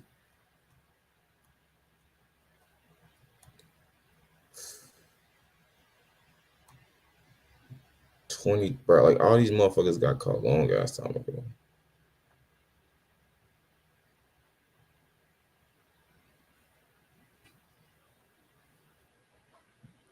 The most recent was July of last year.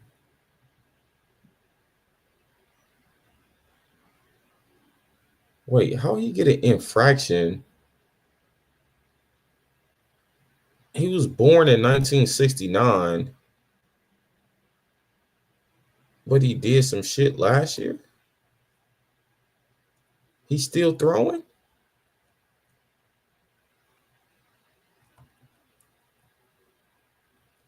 Doping. Bro, if you maybe he's doing masters. I'm tripping. Damn, these old dudes be tripping. 1989.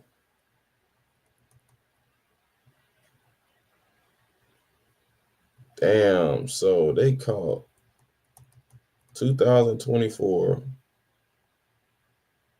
4 people from the United States. And out of that 4, 1, 2, 3, all 4 was masters. So they only down there going after the old heads. Y'all got on PEDs. Hey man, no comment. Randolph.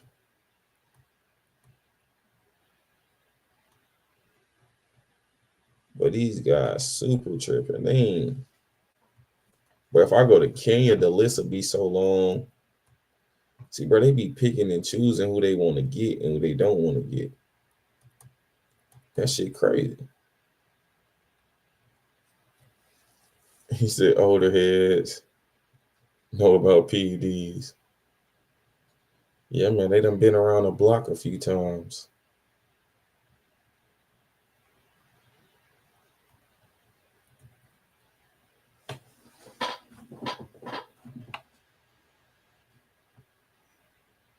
Let's see if Jamaica has anybody. I don't think so.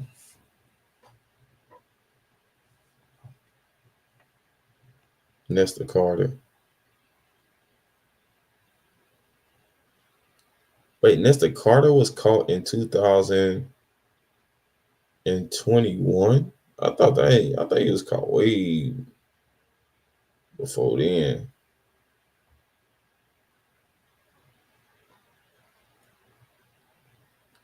James Tiffany. Oh, Tiffany James. Look her up. I've never heard of her.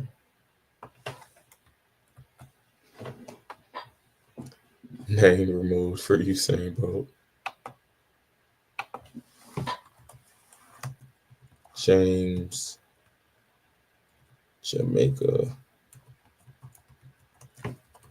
track.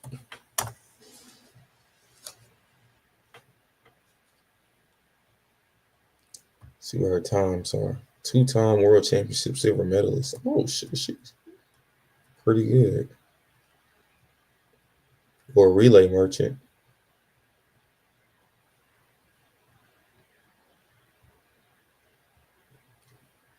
Personal best. She got to run like 51:01 in the 400. She ran at the Indoor World Championships in 2022. But I mean, shit. Yeah, they only got 3 people on the list. What's they shit?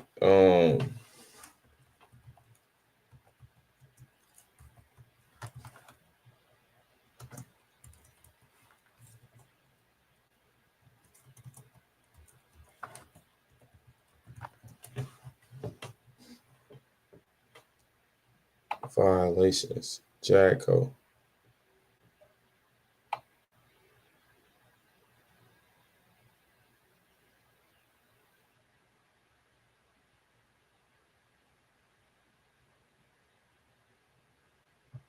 See, are these sanctions not like public though?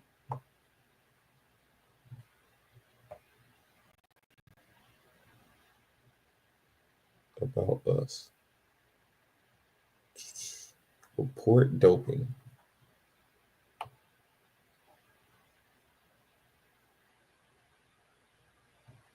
Presence of a prohibited substance or to metabolize markers in the athlete sample. No, Christopher Taylor didn't get caught doping. He was at the airport, and I think they were trying to test him before his flight, or it was something crazy like that. He's like, bro, I gotta go get on this flight. Y'all niggas tripping. Catch me when I land, or some shit like that. And they just violated, bro, for that shit. But he was like, bro, it ain't like I was ducking y'all, and then I just told y'all, nigga, like, bro, I'm finna get on this flight, bro. Yeah, y'all can get on a flight with me. And just catch me. We can do it when I land. And yeah, he got suspended for that shit. That shit crazy, man. That's what I'm saying. Like, they be over whooping.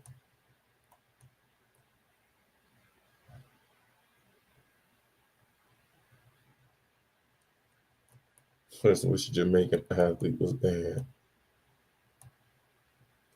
Yeah, he got banned in 2023 for 2.5 years.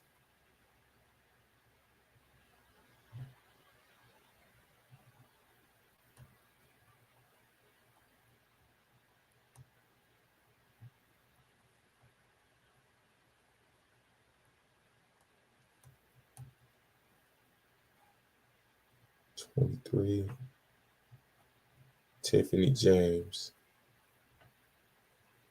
John Campbell. Nesta Carter. So it's like they be like catching one athlete a year. Some years, like those world championship years, they be catching like 3 athletes. 16 Olympic year, 1 person. 14. Oh shit, Asafa. Damn, Asafa got caught in 14.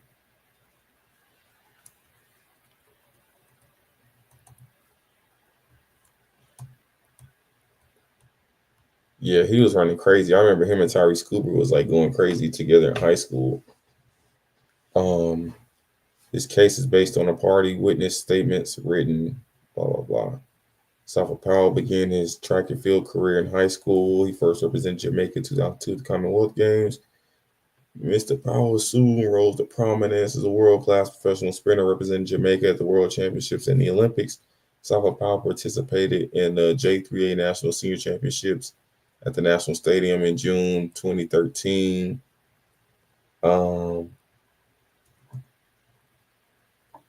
I'll skip some shit.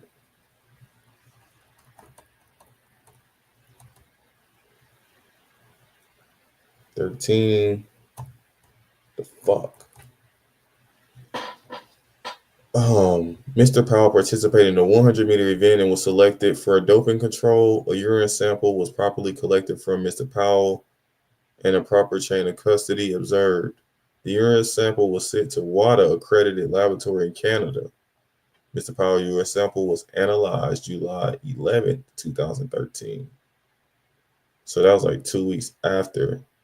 And a certificate was issued by Professor Christine Payotte, director of the Doping Control Lab. This certificate revealed that an adverse analytical finding, pretty much a positive test for the sample, was specified. The president of oxyfluorine is listed as a specified stimulant, which is prohibited in competition on WADA's banned list. Prohibited list, 2013. Gets suspended.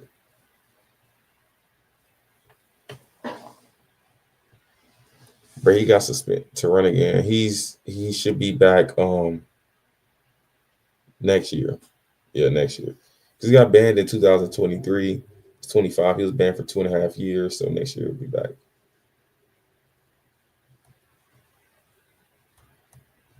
Jack Cole. How long was Asafa? Mr. Powell stated that he started taking 2 tablets per ounce per morning. The national trials, he increased the dosages to 4 that day. God damn. Had a recurring hamstring injury. Paul Doyle. Hey, man, let me see if that video of fucking, because Paul Doyle is that agent that getting these guys caught up, man. Straight up. I'm gonna just be 100% honest with you. What's bro name? He done exposed that shit. He done exposed all the. He said they banned me for no reason. I'm exposing all they ass. I'm exposing all they ass, bro.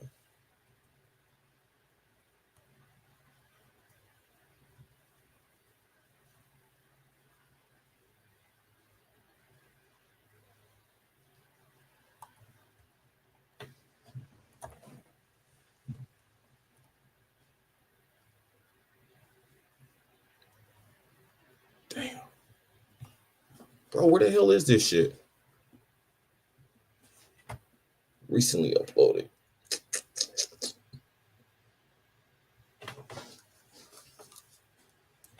And I don't want to have to go to the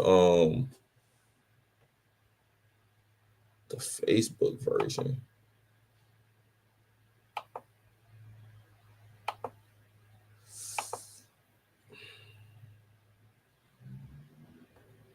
This year. Man, we don't want to see no damn Caleb Dean interview. Bro, I guess I'm gonna have to go to that.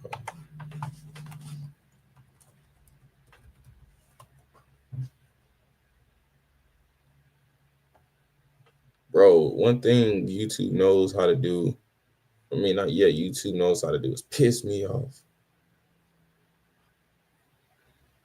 Bro, did y'all see the Tennessee coach? The old Tennessee coach made the diss tracks. Y'all saw that shit?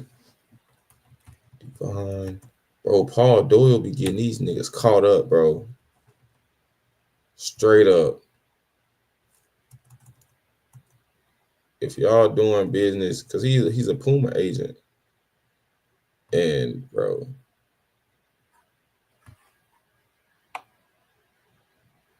here the hell go.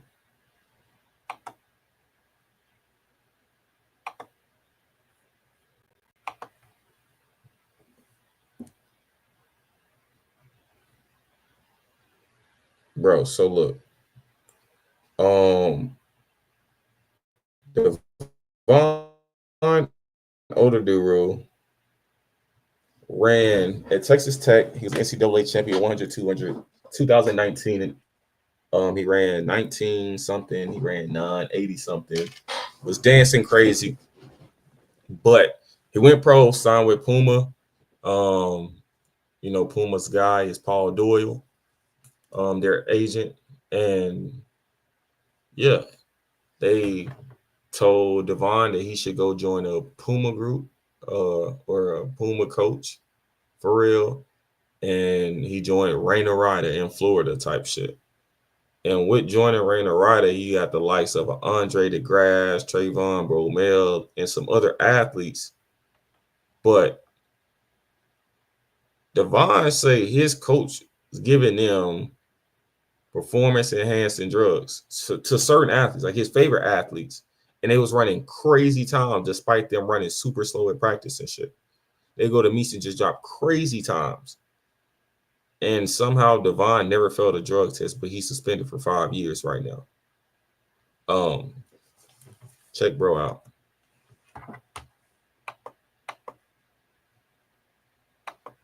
You get to talk to Nigerians, of course, the world at large, concerning the issues around you after a long time. There has been, so maybe we can, and it's good that, of course, you are open to sharing all of these things. It's very good that after a long time, you are here now to talk about all of these things. So let's just get to it quickly. Just not too long ago, you mentioned that you were facing some issues, considering, let me put it that way, you were facing depression, as they call it, and you were considering committing suicide for some time. What's actually the story around it? Is this true, or what was it? Just let us know a little about that. Yeah, because I actually fed up. I got fed up with everything that has happened so far.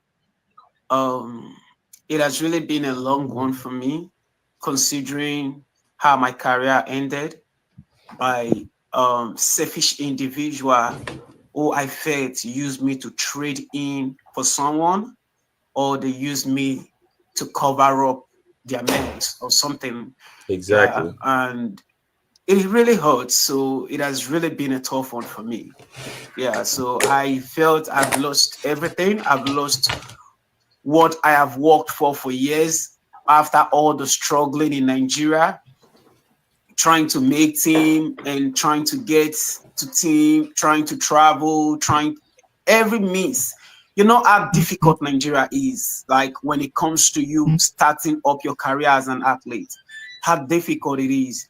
And you being able to rise up from that environment and get to the peak of your career. All right, he's super yapping right there. We're going to skip that part.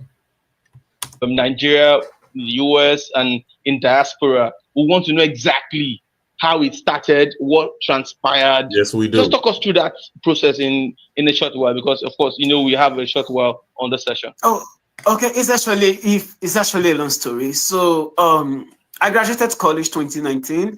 Then when I graduated college, I was still training with my college coach. So when I signed with Puma, yeah, Devine was super nice, Brad. I ain't gonna cap. Bro was super sliding. When I signed with Puma, I was still training with my coach. Then the person of my agent, Paul Doyle, said, Paul Doyle, that was the dude that was with Asafa when he got banned.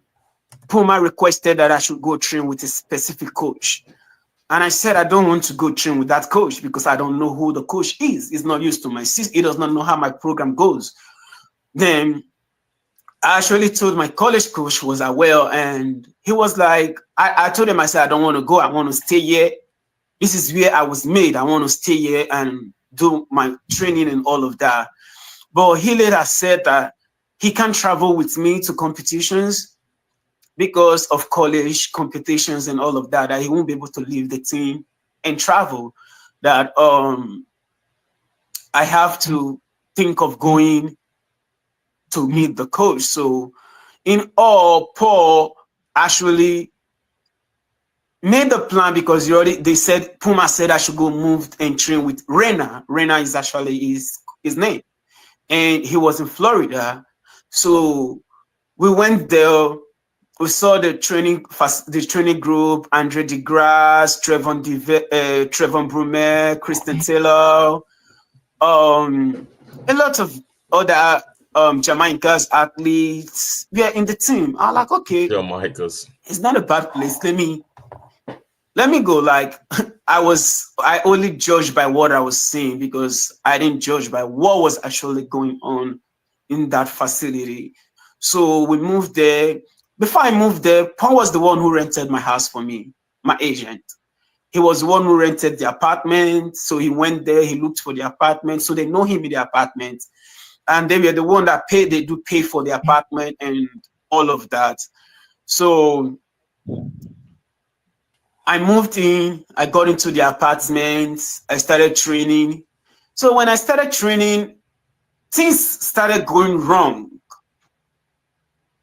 I was being used at that point because I would come to practice, we train. I would say I was one of the strongest athletes in the team when we're training. A lot of the athletes, a lot of people can't even complete 200 meter by 6. I know Bro Mel wasn't completing them 200s, 200s. He wasn't. Couldn't have. He couldn't have been. Was popping, bro. Was popping. But we're all great athletes in the team. Everybody have their weakness. Everybody have their strength. You understand?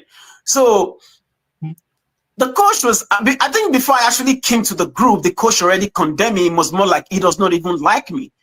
But why, my own is, why would Paul and Puma says I should go train with someone that does not really want to train me? Okay, so, all right. Let's talk about Paul. Let's talk about Paul now. Let's leave others. Paul was your agent, so it was expected that Paul should know better. Let's leave other brands and let's talk about how Paul, of course, who was your agent at that time, was to protect you and did not.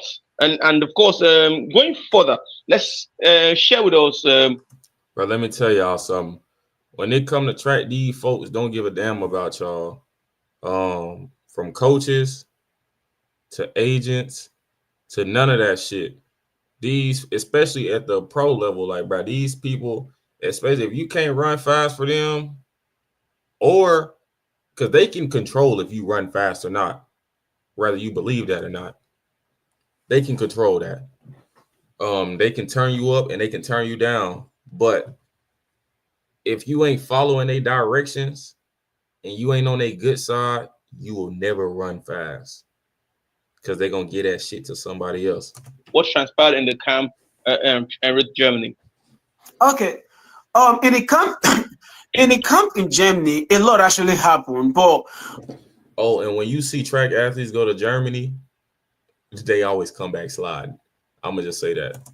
I will if if at all, we have to really like talk a little bit about what happened with my training facility. But if you want to go back, so in Germany, when we moved, before I moved to Germany, I and Paul actually agreed that I was going to buy a house. So my plan was to buy a house because I wanted to leave the apartment and buy a house so I don't start paying my rent and all of that. So he was like, okay, that is a good idea. Then he said, okay, once I leave, he will move my things off my apartment to the garage. He will move my stuff to the garage. I could still pay for my rent, even if I'm in Europe. For just a few months I'm going to be away, I can still pay. But he insisted that my stuff. He said, wanted to ask you something. What did you want to ask? To be moved to the garage so that when I buy the house, they can move my stuff to the new house.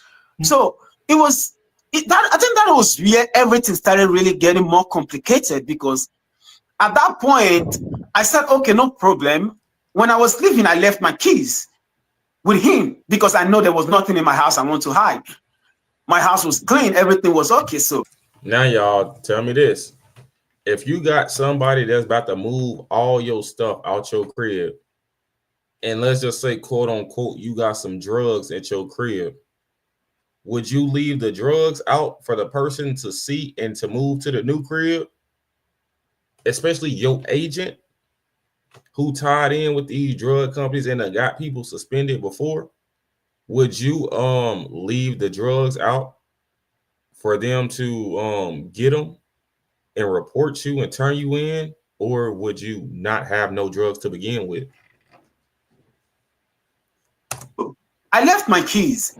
He had access to my house when I was away, when he was moving the things away and all of that. He messaged me. He even sent me some videos. I have videos of him sending to me, telling me that he's packing my stuff. And even when he took them to the garage, he sent me a video telling me that he has put them in the garage. Not knowing that there was a story behind everything. There is a story that was coming up, that was cooking, that was coming up, which actually then got me confused, because then to the what is it called, when we were in Europe training and all of that, we were still talking. We were still like really talking about the coach. Even I was having issue with the coach too, because from the upset I always have issue with him. He told me he was going to stab me. The coach told me he was going to stab me and kill me, that nothing is going to happen. Damn. You gave him the worries try, right? Now, if your coach get to saying stuff like that at the pro level, that they going to do something to you and nothing going to happen to them, you need to get going immediately. Because they do have power like that. And these folks be doing a lot of stuff and they ain't shit going to happen to them. Literally, like they tied in with all these companies when it comes to like the drugs, when it comes to all of that shit. So they can easily set you up. They can do all types of shit. Like you said, the coach didn't like him from day one. And yeah, they always like used to get into it, and let's see what happened. Oh, Jesus. I was just trying to calm you down a bit, because I felt emotions were getting to you. So of course, I understand where you're going to, but hey, it is not really a suiting word for a coach to say such. But hey, I don't want you to get too emotional. It's live, but just tell us more about it. He threatened to stab you and nothing will happen. Was it because you had no support from the AFN? Was it because you had he saw you vulnerable to take advantage of? He saw me vulnerable, and he saw the fact that nobody will question him, because when everything was happening in Florida, I come to training, he switched my workouts. Even when I get into shape to run fast, he switched me off. He started building me up again. And I'll be like, okay, I'm trying to get into competition, but why am I still getting load? But somebody else is getting into speed workouts. We are all gonna compete. So that was I really don't have I don't really talk back at my coach, but it got to a stage I have to tell him that, hey, like, I don't understand. I'm supposed to be on this stage of my on speed now, that, but my workout is, you are taking me back to 300 by 300 by this. I'm running with a quarter miler where I'm supposed to be running sprint. See, his coach trying to have him roll type shit. He running the 1 and 2. They in the middle of the season. He doing 3 times 300 and shit. DeGrasse and others are doing short sprints, but these are people I'm running the same events with. Why am I doing the long distance? And he was like, oh, he's my coach. He knows better. He's this. And we got into that argument, and he sent me out of practice. That I don't have the right to say anything to him. And I was like, are you being for real right now? Bro, but even then, as a pro, you definitely got the right to tell your coach shit because you paying them type shit. They aren't paying you. You paying the fucking coach. If I was, bro, I would have strangled that nigga, Rainer Ryder. I'm going to just be honest with you. That's why I feel like I can't even do that track shit for real because, hey, man. And I have to pick the phone and call Paul. And I said, look at what just happened. So if I'm paying somebody to train me and things are not going the way it should go, I don't have the right to question. I don't have the right to say anything. And Paul was like, what happened? And I told Paul that I've been having this issue with him right from the beginning, and you are aware of it. So this is really getting off. And he said I should go and buy, Paul called him and he said I should go and buy him a coffee to apologize to him. I would have spit in that nigga face, straight up. I ain't buying bro shit. I'm going to just be 100% honest with you.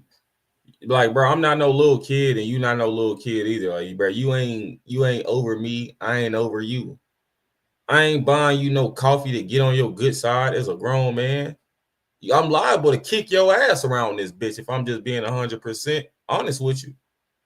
But hey, man, y'all handle things how y'all handle them.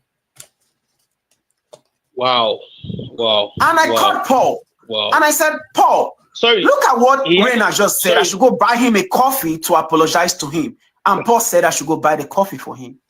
That's red flag. If your agent and your coach both on BS, bro, and they both agreed to that shit, come on now. I got into my car. But you know one thing I know bro didn't do? I know bro didn't go buy that coffee. Especially how he said like he finna crash out on Paul and crash out on Rainer. Nigga talking about go buy some coffee for me to apologize. But how to put some poison in that coffee. That's what he should have did. Put some poison in that hole. But I mean, I just know bro didn't go buy no coffee, so he ain't got to worry about that. I drove down to the coffee store in the morning. No. And I bought the coffee for him. I just tried to defend this nigga. Nigga, you went and bought the coffee? You went and bought it. Look at bro over here on the side, on the right. He like, nigga, you went and bought the coffee type shit. Like, what the fuck wrong with you? No. There's no way. There's no way. Bro, there's no way. No way on earth. And I came back to practice. That was when he allowed me to practice. They laughing at bro. They like, damn, but you ain't getting no respect. We can't even respect this shit. Like, we were thinking you was a hell of a guy before you came on the line. We can't even give you no respect. They laughing at him. That was when he allowed me to practice. When training was going on, even when we have treatment, he schedules his favorite athlete to get better treatment and all of that. We the other athletes, we have Jamaican athletes and other athletes. We all complain. Even Trevor Brumet was complaining. That is just the truth, except if many of them don't want to come out to say anything. But a lot of them were complaining because things were not going the way it should go. And I got hurt in practice. I was doing the workout, we're doing the sprint, and I got hurt. I hurt my hamstring. And I started getting treatment from the team. My coach looked at me and said, why are you pretending that you are hurt? That's another moment you should have jumped up off that training table and choked his ass out. but you let them slide. Let me tell you something about what I learned in life. When somebody is disrespecting you, especially when you're an adult and they're an adult, if somebody is disrespecting you and you allow them one time, they will continue to do it. And that's what this is a case of. But if it was DeGrasse, I'm really sorry, DeGrasse, if you're going to see this, that I have to call your name, but I'm sorry. If it was him that was hurt, Yeah, sorry. Everybody will leave what they are doing to go focus on him. Should I surprise you that I was told to my face that it was not my year to run to win an Olympics? That it was DeGrasse that they were preparing to win the Olympics. That it was not my turn. In practice, that was what they said to me. That's an allegation that we have to really bring in DeGrasse and of course Paul to talk about that. So we can't just say that was actually what really transpired. But of course, I have I'm not alone on this session. But I have Tosin Oluwalowo of the Bold Sport to come to it. But okay, while he comes on board, okay, Tosin is here. So Tosin, okay, you listen to Devine. All right, you listen to Devine. So I'm sure you are eager to take a shot at him from what he just said. Let's hear you. Yeah, so I just wanted to, before I ask Devine some other questions, like we are live on Facebook, Palabras Media, and Bold Sports, and of course also live on Instagram. So I just wanted to take some comments from people online. There's Juliet Ode. It says, Devine, Nigerians are fully with you.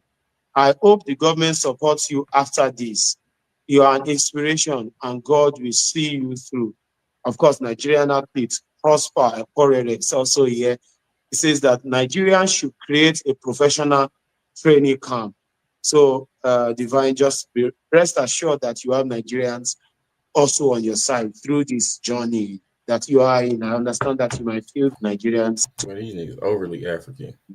Blessing up. And then, man, let bro get back to his story. They niggas know that the little ass Tobago head did not reach out to me until I came back to the US, because I came to the US to get something, and I actually messaged my agent, because after everything he was the one that moved my stuff to the garage, and I messaged him on WhatsApp. I was like, hey, I'm trying to get access to the garage to get my stuff and to check out my stuff. And the next thing, can you hear me?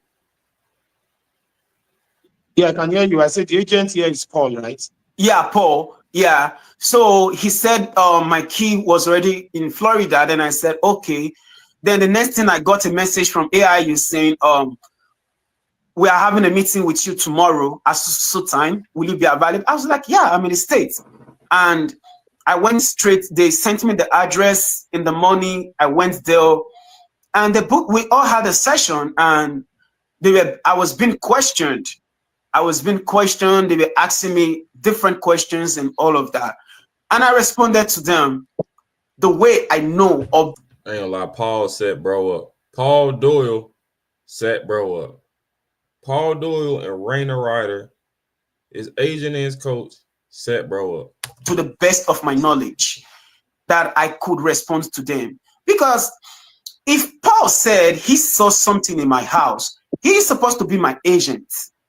He's supposed to be the one protecting me. Facts. Not the one selling me out. Facts. So you said you saw something in my house. You didn't call me. I feel if you really want to have an evidence that exactly, that's another good point. See, that nigga, fuck nigga, bro. Paul Doyle. Ain't gonna lie. If just think about it, if I'm your agent type shit, and I see something illegal in your crib, I'm gonna call you like, bro, this shit in your crib, bro. Hey, you probably doing this shit. You need to stop doing this shit. Before you get caught and it's gonna come with a ban. That's what like an agent would do type shit. I would think so.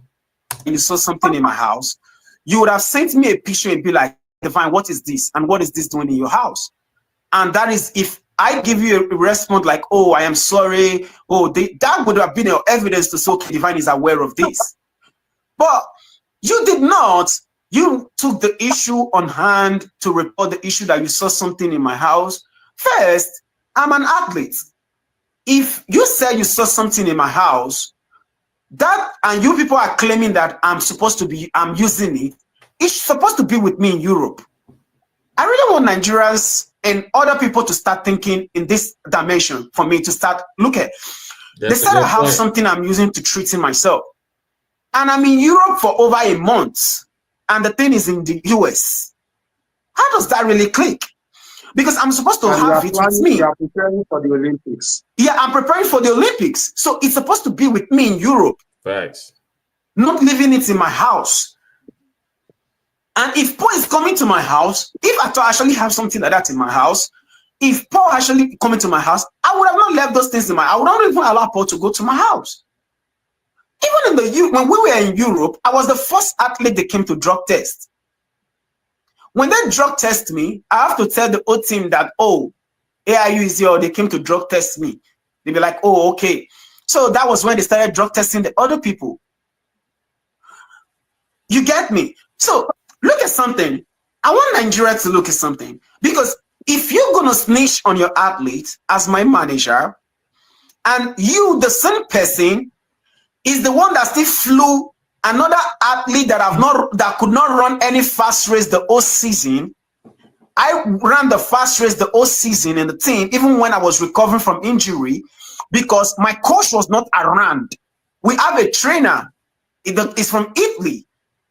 He knew everything and he was so upset. When coach traveled with his favorite athletes to competition, he tried to work on my hamstring, get me to practice. When I run one race, he treat my hamstring again. I get back. I started feeling better. Coach was away doing that workout. That was when my workout changed. That was when I ran 1988 in Florida because he was not around. He came in a day before that meet because my training was already being monitored by someone who actually wanted my progress. And now you is the same person. That person could not run any fast race the whole season, and suddenly, I ain't gonna lie, that Android ringing in the background just pissed me off. I don't know what it is. Like, it looked like all three of these niggas on the Android. Like, am I tripping or what? That's the Olympics. The person came to do something marvelous. Why you? The same agent was the one who booked a private jet for them to go to Germany to go see a doctor. And when they went to Germany, they came back and they gave one of the athletes a supplement. I don't need to call the athlete name.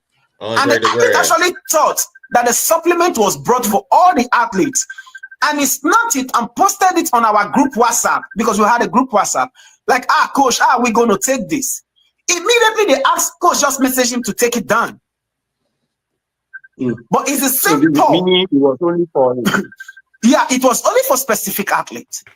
So the same Paul was the one who booked a private jet for an athlete to go see a doctor in Germany to do what? Then the person that did not have a season suddenly had a season. Bro, mind y'all, it's all these kids out here with like hopes and dreams. Oh, when I grow up, I'm gonna win the Olympics. You dead ass aren't. Like you dead ass aren't. Like these motherfuckers having real bread, taking private jets to go see Dr. Mueller in Germany, and coming back full of dope, and everybody know, and don't shit happen about it, and they're going to go win type shit. And there's nothing you can do about it. You're gonna train hard as fuck. Take your creatine and your pre-workout, and you're going to be rolled as a bitch compared to these niggas. And that's just the bottom line. And now, you are the same person that is accusing me that I have something in my house that I wanted to use to compete. Is a sport not favorism to some certain set of people? Now, let me ask you this question before you go further, okay? I'm trying to interject anyway. But, you were not around when...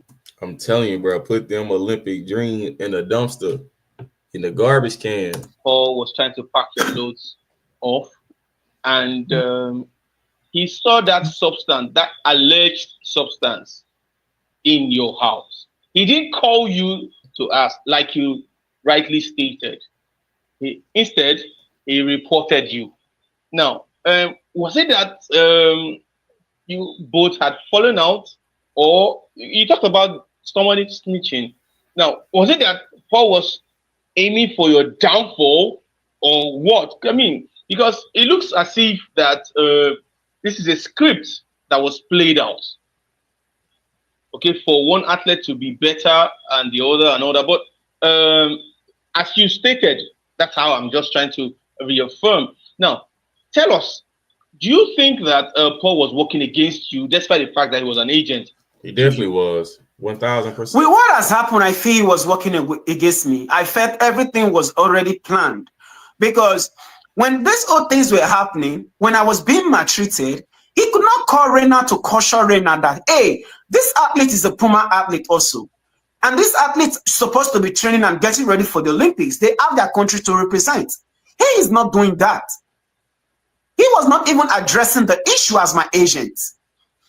He only tells me, okay, Devine, you know, Reina is this, Reina is that, you have to calm down. But how will I calm down when my program is not going well? When my workout is not going well, when I'm being abused, guest stickers are being sent to me. He sees me on WhatsApp, he sends me guest stickers. He sees me on the track. He does not even want anything good to come out from me. Even to the extent, let me show, this is what he did, because before the Olympics, a spike shoe was produced, and they brought the spike shoe for us to test run in our training camp. When the spike shoe was test run in our training camp, I ran a very perfect and beautiful time with it. Perfect, beautiful in the team. And do you know when this spike shoe was brought, Reina did not get me the spike shoe. The Reina got the spike shoe for the other athlete. And I questioned, even the whole team was kind of worried, like, okay, why is the spike shoe not be given to other athletes? Reina said to me that who is the one to make decision on who to get the spike shoe? That is his decision on who to get it. 44, 10, 2, 20.2. Don't even sniff it. Bruh, 19. If you running for the United States, 19.9, 9.9, 44, don't sniff you a contract. I know guys who ran 19.8 who don't have a contract, who ain't getting no contract. And if they get a contract, they're going to get offered some gear and some incentives if they do good at certain meets, in which more than likely they won't. But it's not worth it. Let me tell y'all something. Do not represent the United States. Go get an apartment in Puerto Rico. Go get an apartment in Canada. Establish your residency there for 2-3 years. Train, run meets. Just never go to the U.S. trials or none of that shit. Run your regular meets. And then after your 2-3 years, you can just accept your allegiance for that other country and run for them, and you will forever be good. But that shit for the U.S. is overly dead. Selling cars. I mean, yeah, running 10-2, you deserve to be selling cars. 20.2 is okay. I think that's a really decent time, bro, because I think 20 flat makes every global final. But I know guys who ran 19 and that's selling cars. So track is a joke, bro. It's just a big ass joke. Like that's just a joke. And when I ran that 1988, okay, right. I ran it with my old spikes. You get, and all the other athletes were like, Devine, you don't even have the old new spikes and you still run fast, boy. You good. You understand me? So everything was actually played with him. I think they all knew what they were doing. They all planned everything together because first, you see, he knows where we are living. Paul have been in Blessings House before. Paul have stayed in Blessings House. He knows before we came to Florida. I ain't gonna lie, Blessing was overly set up. He knows where we live. So I think people been judging that, okay, this item was found in my house with someone's name. Any item can be brought to your house by whoever that wants to set you up or take you off the. I ain't gonna lie, what they should have did was do real forensics and fingerprint that hoe. And they catch Paul fingerprints on that hoe. Shut down the whole operation. They should have fingerprint that hoe. See, but hey, face for someone else. Anything can be done. This is track and run field. that shit with gloves on. Because I was drug tested. I got drug tested, and I can say this to AIU. I don't run away from drug tests. I'm always available. The few time I missed my drug test was when I signed professional and I was going to Europe. I was on the flight going to Europe. I was on a flight going to Europe when they came to look for me. I provided my flight information that I was on the flight when they came. When all of this happened, they came to Nigeria to drug test me back to back 8 times. I can send you the results if you want. Nothing, even to my blood, my urine, nothing was found in my system. In Europe, nothing was found in my system. At the Olympics, nothing. So you are telling me that I attempted use because somebody that has power, because I will use the word power in the world of athletics, said that because power has been working with Nigeria for a very long time. So he knows how the system goes. He knows that nobody will question him. Okay. And facts. All right. Before you go further, I want to bring in my colleague Tosin Oluwalo, who's an athletic expert, to ask further questions as regards this while the session continues. So Tosin, there you go. Okay, yeah, thank you very much. Devine, you were, still talking. You were talking about the fact that even through all of these periods, so let's establish this from the very first fact, so that Nigerians will understand. All through this period leading to the ban, all the drug tests conducted on you came negative. That's correct. Yeah, all negative. My blood passport. Yeah, bro, never failed a drug test and got a 5-year ban. But matches too. That's track and field. Means that there was nothing in my system. Okay, so that we get that clear. So that's one. Then the second one, you mentioned that you were also not at home when the so-called item that was said to be found in your house was found. That's correct. Yes. Okay. So did you mention all of this to the athletics integrity units in the course of their questioning you, and what was their reaction to all of this?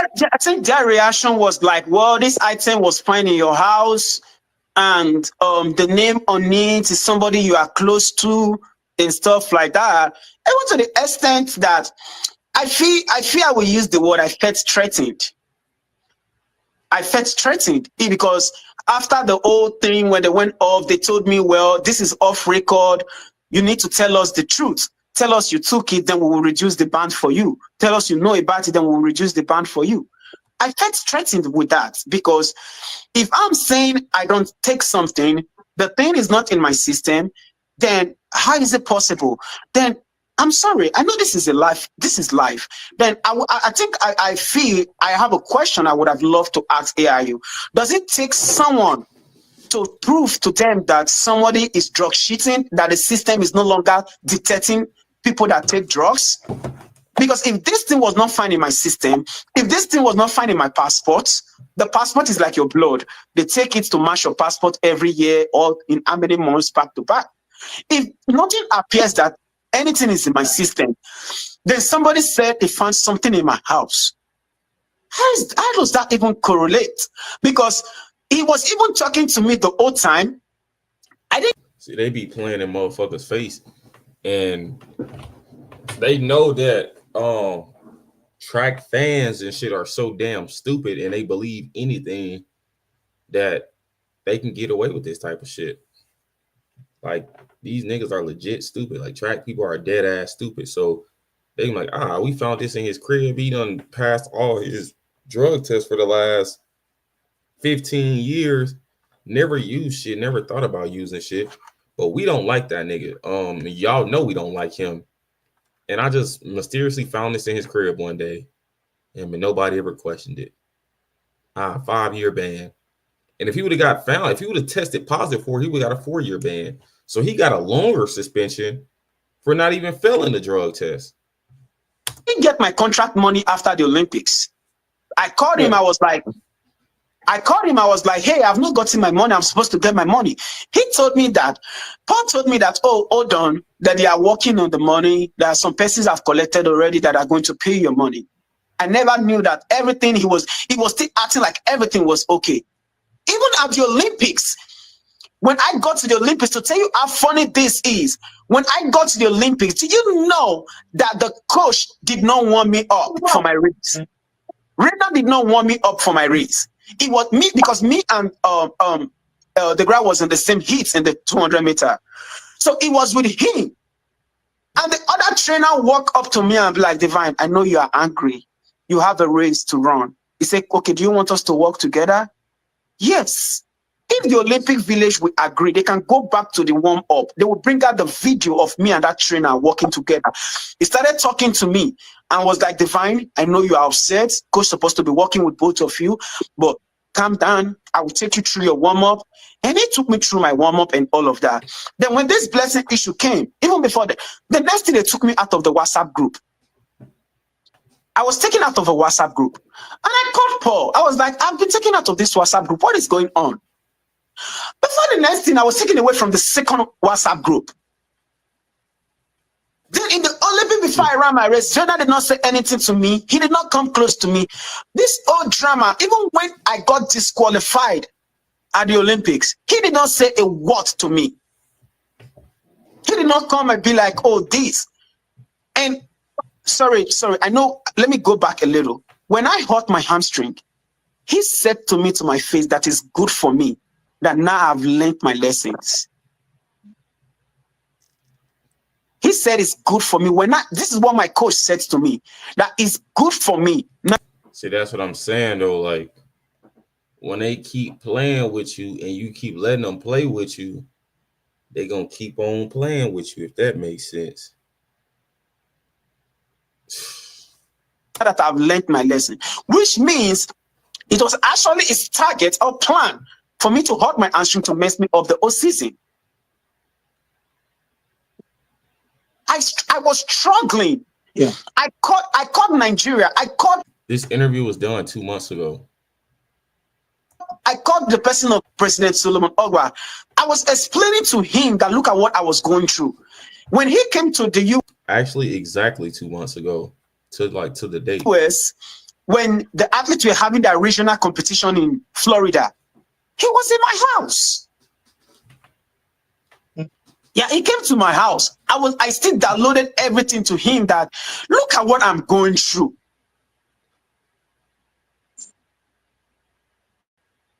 I can hear you.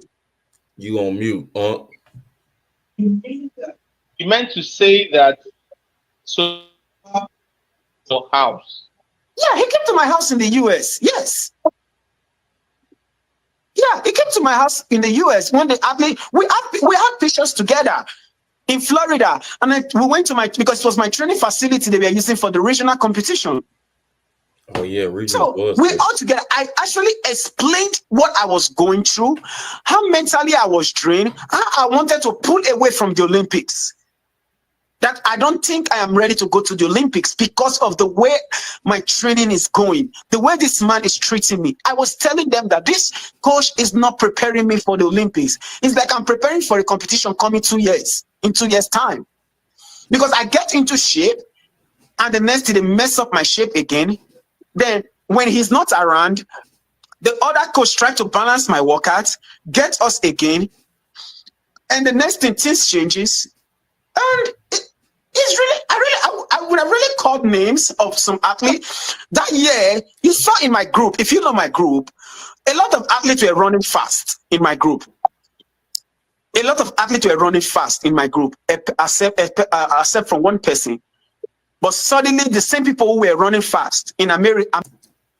Everybody was running fast. He ran 19.8 that year. Romeo ran 19.7 that year.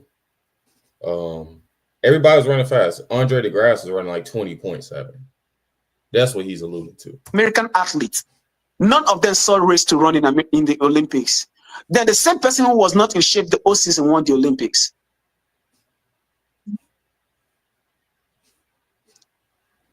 Yes. Okay, so Devine, thank you very much. Okay, continue. Yeah. I can hear you. Yeah, I thought continue. Go ahead. Yeah, I thought you were paused. Yeah. So these are a lot of things I was going through. Mentally, I was drained because my agent was not on my side. My coach was not on my side. The whole team, God bless Christian Taylor, the jumper, Christian Taylor. He's actually a great athlete. Most time he walks to me and be like, "Hey, Devine, put your heads up. You got it. Put your heads up. You got it. Put your heads up." Sometimes he walk up to me and encourage me because he knows that I was a great athlete. I am not. See, I am a talent. I am a talent. Before I left the country, before I left to America, I was already a World Junior silver medalist. I already won a lot of competition. I ran 20:08 in Oregon before I went to college. I was fast. I was good. I was a talent. I was the first Nigerian to run 9 seconds after how many years? That my own country could not come out and support me when I needed them. My country could not come out and fight for me. Nigga crashing out. That's real though. Yeah. The only thing I ever needed was my country to stand. And not happened. Divine, this is not a time for you to cry. Of course, the biggest moment for you, God has helped you to overcome it, which is suicide. Of course, so wipe your tears. Wipe your tears. I ain't gonna lie, they ain't playing out like crying shit in Africa. Bro said this ain't a moment for you to cry. Then you wipe all that shit up. Better days are ahead, regardless of. Let's let bro get back to crashing. They got ass and shit on this hoe. Bro, you hear bro crying during a commercial break. God damn. And if it's longer than the period, drop the so-called poor contact info. Make we ask our most of course, the Nigerian way. On and all of this. A lot of comments from Nigerians, of course, showing support to Devine Oduduru here and there and the likes.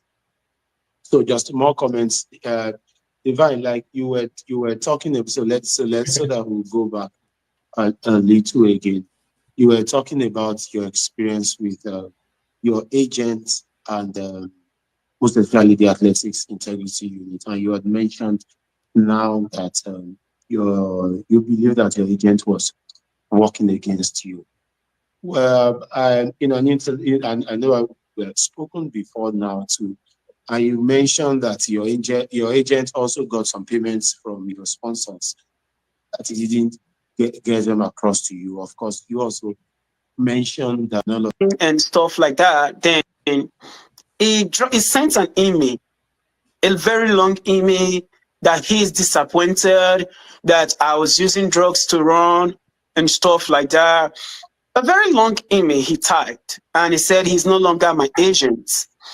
That he's no longer my agent and all of that. And I was like, how is that even possible? Because you are the one who have access to my house. Because I must tell you, if my country have the facility for us to train, we will not be training outside. Look at Bahamas, look at South Africa. A lot of their athletes are back home training. Facts. They will not go through these things, because if I was in a better place, if I could pay for my bro, and that's why I just went down the World Athletics list or the AIU suspension list, and we looked at all of their bans. There's only 4 United States athletes who have been banned like in the last 5 years. Like if you in the United States, you pretty much protected. So all these people like, oh yeah, U.S. athletes get tested all the time, and yeah, you get tested, but if you test positive, you won't hear about it. It's swept under the rug. But if you a foreign athlete, that's why I be telling these niggas like come into the NCAA and shit. I mean, granted, they're passing a bill to like limit to where it's only like 5 internationals on each collegiate team. But if you a international athlete and y'all got any type of like success at home, bruh, stay at home. Do not come to the NCAA because these guys doping, and you gonna feel like you gonna have to dope, especially being a foreign athlete, like them foreigners be really doping type shit. And you gonna feel like you got a dope to keep up with them guys, and your ass gonna be fried because they not protecting your ass because you're not American. And that's just the bottom line. Like, even with the high school kids, like, it's a lot of high school kids doping right now in the United States. But you see, they had a school down there in Florida. Coach just got a sanction today. 3 athletes tested positive, and they suspended 3 of those athletes. None of those athletes represented the United States. Rent. But he said I should move my things to the storage so that I won't pay my rent. I have the money to pay my rent. But I gave the idea, okay, move your things to the storage so that they will move them so that you can, when you come back, we buy the house. I still have a picture of a house we picked. I have a picture of a house I sent to him. That house was $350,000. Oh, bro, getting the bread. I picked that I like this house. And he said, okay, that he's going to go into it. Not knowing that him having access to my house was the beginning of the end of my career. Him setting you up. And all of that.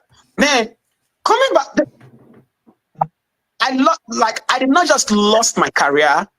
I lost everything I ever saw or won in track and field. He moved my things to the storage. Then he pulled off his payment system. He stopped paying for the storage. Then the storage people gave all my properties out. Damn. When I came back to the US, I have nothing. All my NCAA awards, my university certificates, my clothes, like all my properties were gone.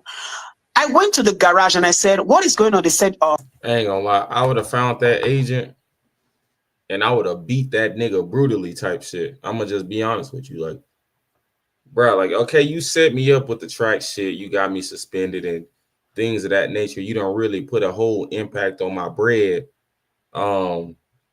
But like the small stuff that I do have, like my clothes and all of that shit, like, all right, like at that point, you just ain't got no heart at this point. Like, you don't even care about a nigga. Like, you treat a nigga like an animal at this point. So yeah, I would have did him the worst way. I'm just be honest with you. Like, you playing me, like you done disrespected me to this level, bro. I'm ready to go all the way and crash out. They stopped paying for the place, and the policy is that after 2-3 months of you not paying for the place, they have to give your properties out. Everything I own in America, when I was in school, all my property, all my school books, all my award, regional award, NCAA awards, everything, I lost everything because of one man. He did not just end my career, he made me lose everything I ever worked for in my career. It made me lose everything I have not. What I have to start my life from the scratch again. Everything I ever owned, everything was gone still because of this same person. That's messed up, man. But these are stories we don't hear about because it's like you just gotta trust the word of these guys who just so heavily respected in the sports, even though they moving so crazy and so corrupt type shit. How? Like how? Okay, so just a number of people have been go ahead. Okay, so a number of people have been asking here in the comment section, and then maybe before we go on these other issues, there have been many questions on the. Can you hear me? I can hear you. Okay. So I said there has been a number of comments on the just in our comment section here. What support you got was from both the Athletics Federation of Nigeria and the Sport Ministry, or through this saga? Did you get any? Were they there for you? Did they reach out immediately? All of these things came out and started happening. Did anybody reach out to you from Nigeria? Nobody reached out to me. Even my state denied me a job because of this issue. I was supposed to get an employment from my state. I was waiting because when they gave me the employment long ago, I was waiting for me to finish school so that I can have my certificate attached to it so I can get a good pay from my state. When this whole issue was going on, I started the processing and all of that. I took my certificates to Delta State, the sport committee. I went there. I was going back and forth, back and forth, back and forth. To my own surprise, the job was not given to me.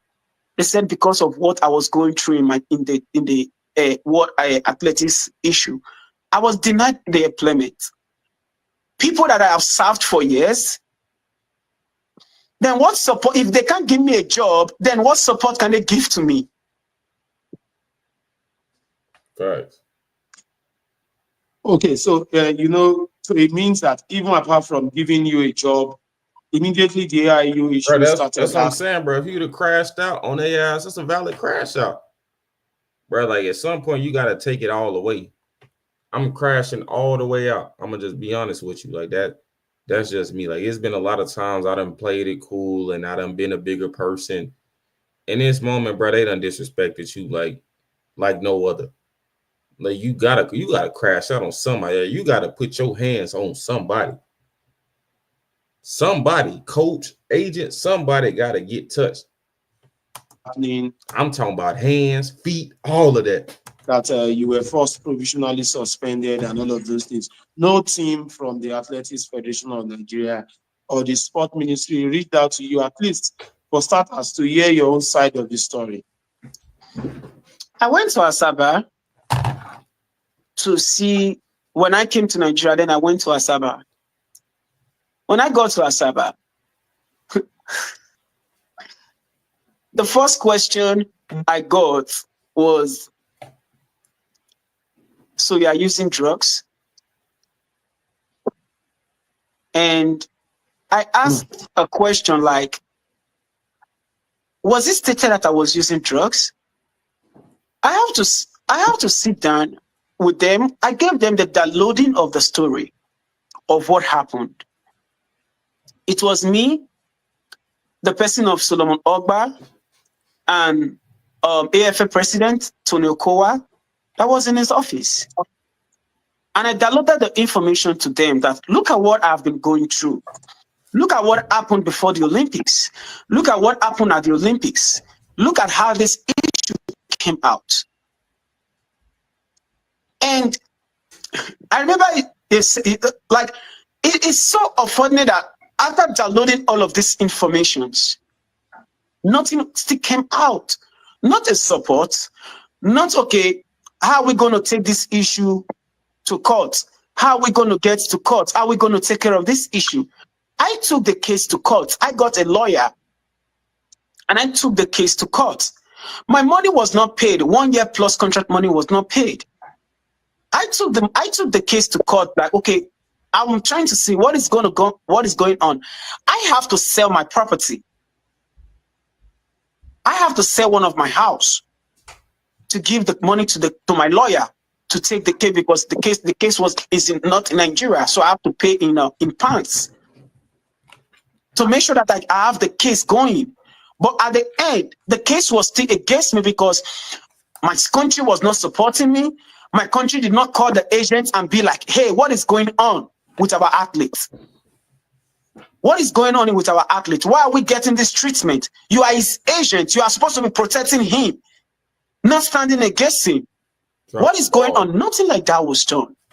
Bro, but it's like a bunch of common sense shit like that in track. Is like when you be reading, like I read a lot, and I read a lot of these drug case sanctions and shit. And I just be reading this shit. I'm like, bro, it's like a lot of common sense steps that's just skipped. Like, why wouldn't his federation call and see what's going on in a whole nother country? Like, it's just like a bunch of common sense shit like that. They just accept that they suspended him. His suspension don't make no sense, but they suspended him for all these years. And yeah, like, why would you just sit there and accept that shit and not ask no questions about it? But that's track and field, bro. It doesn't make sense. You invest a lot into it. The return is super low. You get no respect for doing it. You get no respect for being good at it. But yeah.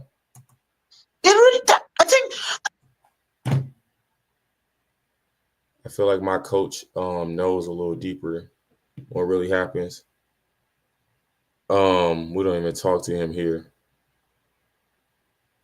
Yeah, bro, it's a thing. Like, niggas be knowing. But you got to think, these college coaches too, they be working with these agents and trying to get good relationships with them for their future athletes, and they be getting cut off a certain amount, a certain percentage, and things of that nature, especially if the athletes stay with the college coach. But yeah, man.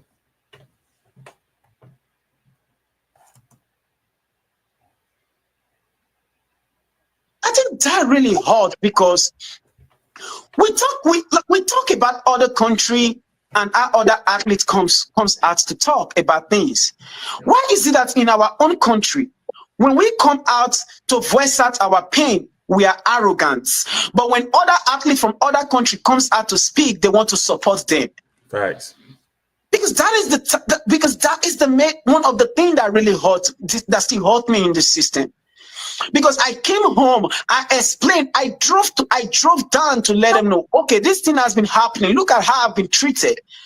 I was hurt, and I've been struggling with my injury. We have a trainer that was training me, that was treating my hamstring. I was going back to back before practice. I get on the table, they treat my hamstring before I do my workout and everything. So how am I okay? What fast race? Because they said it's a high performance substance. Because me, I don't even know what they are talking about. They said it's an high performance substance. What fast race did I run using it? Because I did not see the race I actually ran. No, okay, because I don't know if you're understanding where I'm coming from. If they said I'm using something, I'm supposed to be running some crazy time to prove that I was actually taking something. I didn't even run any fast time.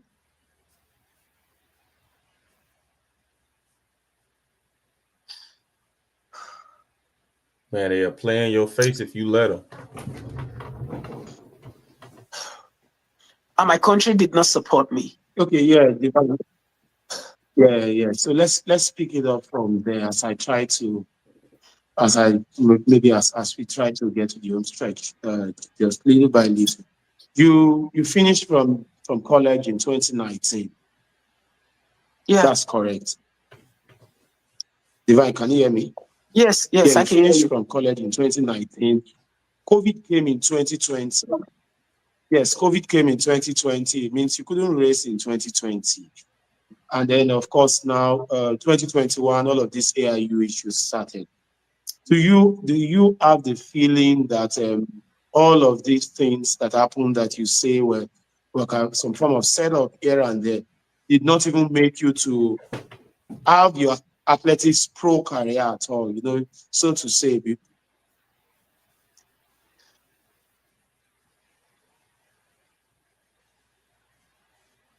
Hello? Loud and clear. Tosin, where are you? Yeah, I can hear Tosin. I think his network is breaking now. Okay, while Tosin comes back on African Wi-Fi. Exactly. While he comes back on, I think Tosin is back on. So while he's back on, what Tosin actually wanted to hint you was two competitions that I've put out. We let the federation know that we're only running one event, because I was managing myself coming back from the mental drain, injury, and all of that. I can't focus on the 100 meter and the 200 meter. So I actually let them know that I'm going to be focusing just on one event. You understand? And this is really not the first time this thing is happening. It happened at the Doha Qatar World Championship, when we are the World Championship. Before we have an All African Games before that World Championship, and I was called on and be like, "Hey, what events are you running?" Because I was coming back from college. That was 2019, right? I mean, yeah. I was like, "Okay, what events are you running?" I said, "No, I'm running just the 200 because I'm just coming out. I'm just pulling out from college. I'm tired. I'm just running just one event." When we got to Doha, I got a call from we call him King Daddy. He's the quarter miler coach. We call him King Daddy. I got a call on the overly pause. King Daddy is crazy. Telecom of my hotel, asking me what event I was going to run. and I told him I'm running 200. That was before the championship started. I said it's 200 that I'm running. I'm not running the 100. Suddenly, the list still came out. I was registered for the 100 and the 200. Same thing again repeated himself at the Olympics. Then we didn't show up for the 100 because I'm trying to manage my injury coming back, the injury and the trauma I'm going through. Somebody telling me that he's going to stab me, he's going to kill me. Nobody will question him. That my injury was good for me. I had an injury. That this is not my year to win the Olympics. That a lot. And I'm trying to manage myself. I actually told them I wanted to pull away from the Olympics before. Then now you are registering me for 2 events. How will I be able to manage the 2 events? I can't. I have to have a no-show in the 100 meter.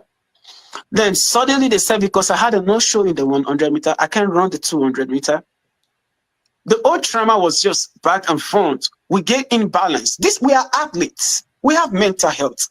I can't be struggling with what is going on and struggling with what my country is taking me through again. I need to be focused for my race.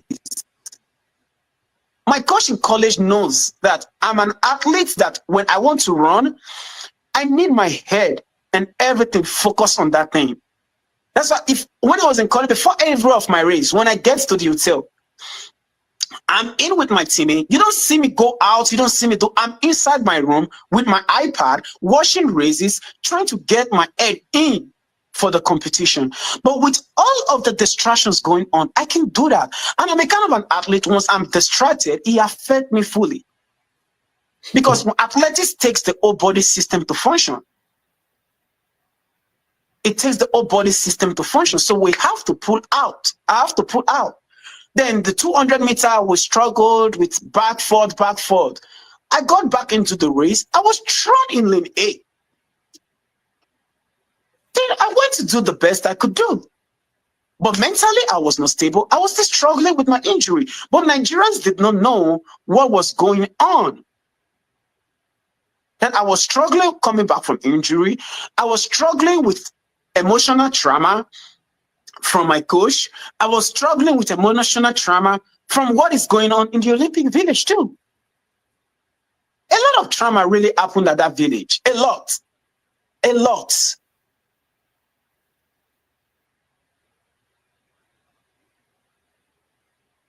I'm sure we have all the old time to talk about the drama. If you don't mind telling us about the kind of drama that happened at the Olympic Games at Village during the Tokyo 2020. I'm trying to be messy. Give us an insight about what happened.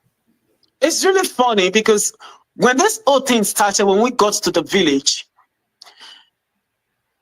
when after the race and all of that was going on, I was trying to train because I came with a group. I was trying to be with my group to do the training. At the same time, we'll have to do trying to do relay with the team also, and all of that going on. But after my 200 meter, when I was done running, I don't know because I really don't want to say much because I really don't know what happened between the Puma contract and. First of all, he don't want to say much and been talking for an hour and 11 minutes. And you didn't already say too much. Nigeria, because I don't really know what happened. Because when Puma said they were going to sign Nigeria, I was actually happy because they called me. They told me that we will not let you run for Nigeria. I'm wearing another country color and another brand. You understand? So they decided to sign with Nigeria. All right, Devine. This session is just about you, not on any other brand. Okay. So because and that's why. Listen. That's why we said it's about Devine. He's on. All right, you talking too goddamn much. Hard on. I'm sure he want to be the star. One of the major thing was when we are at the Olympics Village, because it all happened with our uniforms, what I was putting on. Because after the game, when the old trauma actually started, I was supposed to actually go. They were supposed to host us. So I said I wasn't going for the event because a lot was going on. Then I was told, okay, like you can go because the other uniform they brought for us was in few pieces, so and oversized, so they could not really fit it. Then I said, okay, I'm not going. And I actually saw the person of President Solomon Ogba, and I told him, I said, oh, I'm not going for the event. And he was like, why? And I said, because I don't have the uniform that I'm going to wear to the event. Then he said, no, go and put on your uniform, what you have, go and put it on and go. So the level of fights, or I should say hatred and drama that was going on in the village was kind of a lot, because it was more of like they were not just fighting me, or I should use the word me, because I feel a lot was actually involved in everything that was going on, because the old trauma in the Gaines village, the events, race, lane, track, okay, putting me on the race and all of that. It's really a lot, because these are things that we've made preparation for all this time. These are things that we've made preparation from all this time. We've communicated and stuff. We've let them know that, okay, this is what I'm doing. This is what I am not doing, and all of that. So why do I get to the village and I still get to face something like this? And when I get to face something like this and I come out to talk, it's being tagged that I'm arrogant. So expressing yourself means that you're arrogant. Or when things are not done the way it should be done, I'm arrogant. But when other athlete from other country comes out and voice out what is going on, we support them. We support them and be like, oh yes, this person is saying this. But when we come out to speak, they begin to blast us off that, oh, we don't have the right to speak. So some comments here again from people who really still maybe want to know more about the things that you have mentioned earlier in the conversation. So I have a question here, for example, from Shedrack, who is asking here that when your coach threatened to kill you, apart from your agent Paul, who did you mention this to again? I actually told the Nigeria Federation about it. Okay, so and what did the Federation do when you mentioned this to them? Nothing.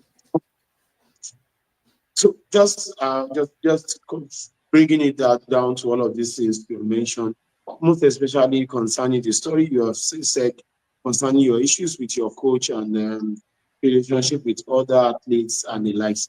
Do you think it's a general form of discrimination or whatever against people from Nigeria who go to the US to train and all of those things? Do you think you are experiencing some unfair treatment because you are in Nigeria, and there are some other issues involved in your relationship with this? I think there is a revival in Nigeria track and field. Since after I ran the 9 seconds, you can agree with me that a lot of Nigerians have started running that time. Now they believe that they can do it. Now they believe that somebody has done it and everybody can do it. And nah, them niggas doping in Nigeria. I'm gonna be honest with you. I'd rather not say names. It's more of like a threat. I will use the word. It's like a revival in Africa. In the world of athletics, it's a revival for Africa, because I can see on L that I am the favorite athlete, one of the fastest athletes in the team, and I'm not being treated like one. I'm not being respected as one in the team where I train, in my agents that I pay, my coach that I pay my coach for me to get my training. I pay my agent for him to put me to the best place. But at the end, it was more of like they were all working together, making sure that I should not win the Olympics, or I should not get, because I know I have what it takes to win the Olympics. I know I have what it takes to get a medal at the Olympics. Facts. I'm a talent. I know that. When we see raw talent, we know. But at the end, I felt I was being used. I felt I was being used to train someone else. I felt I was being used, and the fact, okay, we've gotten what we wanted, and it's time for us to take him off the system. Or should I they use me to buy someone off a problem? Because at the end, till date, nothing. I have all my drug tests on WADA, all. Nothing is on my system. When I was in Nigeria, my whereabouts was still updated. They were coming to my house. They were drug testing me back to back. In a year, if I'm not making a mistake, I got a drug test 6 times in 1 year. Blood, urine, like that, urine, back to back. And everything came out negative. If they said I was using it, I was in Europe, I was the first athlete that got drug tested in my camp. Okay, why did it not show in my urine that I was using it? They said, oh, I can tell you. Then I have something like that. Then I left it in my house. Instead of me having it with me in Europe to be using. Yeah, because that is what it's supposed to be for. They said it's meant for using. Then if I'm using something like that and I did not run any crazy race or even run close to my PB the whole season, there is more to it. Yeah, so since you're mentioning that there's more to it now, if we go on, we can go on and on discussing about this. But you were talking about at the Olympics, or in preparation for the Olympics, as we call it, that you said somebody were running fast. And of course, suddenly somebody who wasn't running that fast was brought from nowhere to win and all of those things. Can you put more explanation to this? Do you believe there's an underlying rationale to this? Do you believe all of you were just sacrificed for that particular athlete and all of this were just, so just let us know more about it? Because, see, the thing is, I was traveling to Europe for my first meet. My coach could not travel with me to Europe for my meet. He said he could not travel with me because his favorite athlete was in camp. Even other athletes in the team, in the camp, we have issues like that.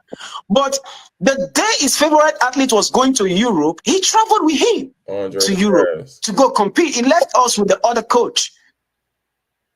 So how is that even fair that you can't travel with one athlete, but you can travel with one and leave the other team behind? And we are all in Europe, and we are all in Europe training. Because I was actually the first, because I was in Europe before most of them. I was training. I got to the facility then. Okay, we are in Europe training and all of that. The person did not get to camp on time too, because they were still training at where they are. And with the other team, we were doing our thing. We were training. We were getting ready for the games and all of that. And then they came into the group. We started training. We started doing stuff. People that prepare for Olympics, some will be doing short workouts, some will be doing long workouts, and we're all preparing to run for the Olympics. How are we going to get pick for the Olympics? Olympics is just a few months in front of us. Then we have to leave. Let's say I were to leave the camp today, or we have to leave the camp tomorrow. Today, they left Europe to Germany on a private jets to go see a doctor. To go see a doctor, yeah. And came back, and we all left. And we all left to the games. And suddenly, the same people that were running fast the whole season could not even run fast again at the Olympics. I got disqualified, some injury, race could not come, but suddenly the same person who could not even run 19.9 the whole season suddenly became a different story. Andre the Grass. And Paul is saying that he's not aware of that. Who booked the flight? He's our agent, so he did that. Who went with him? Rena. So they can sell me out saying that they saw something in my house, but they can cover up or do their things in a different way, messing up my career, throwing my dream away.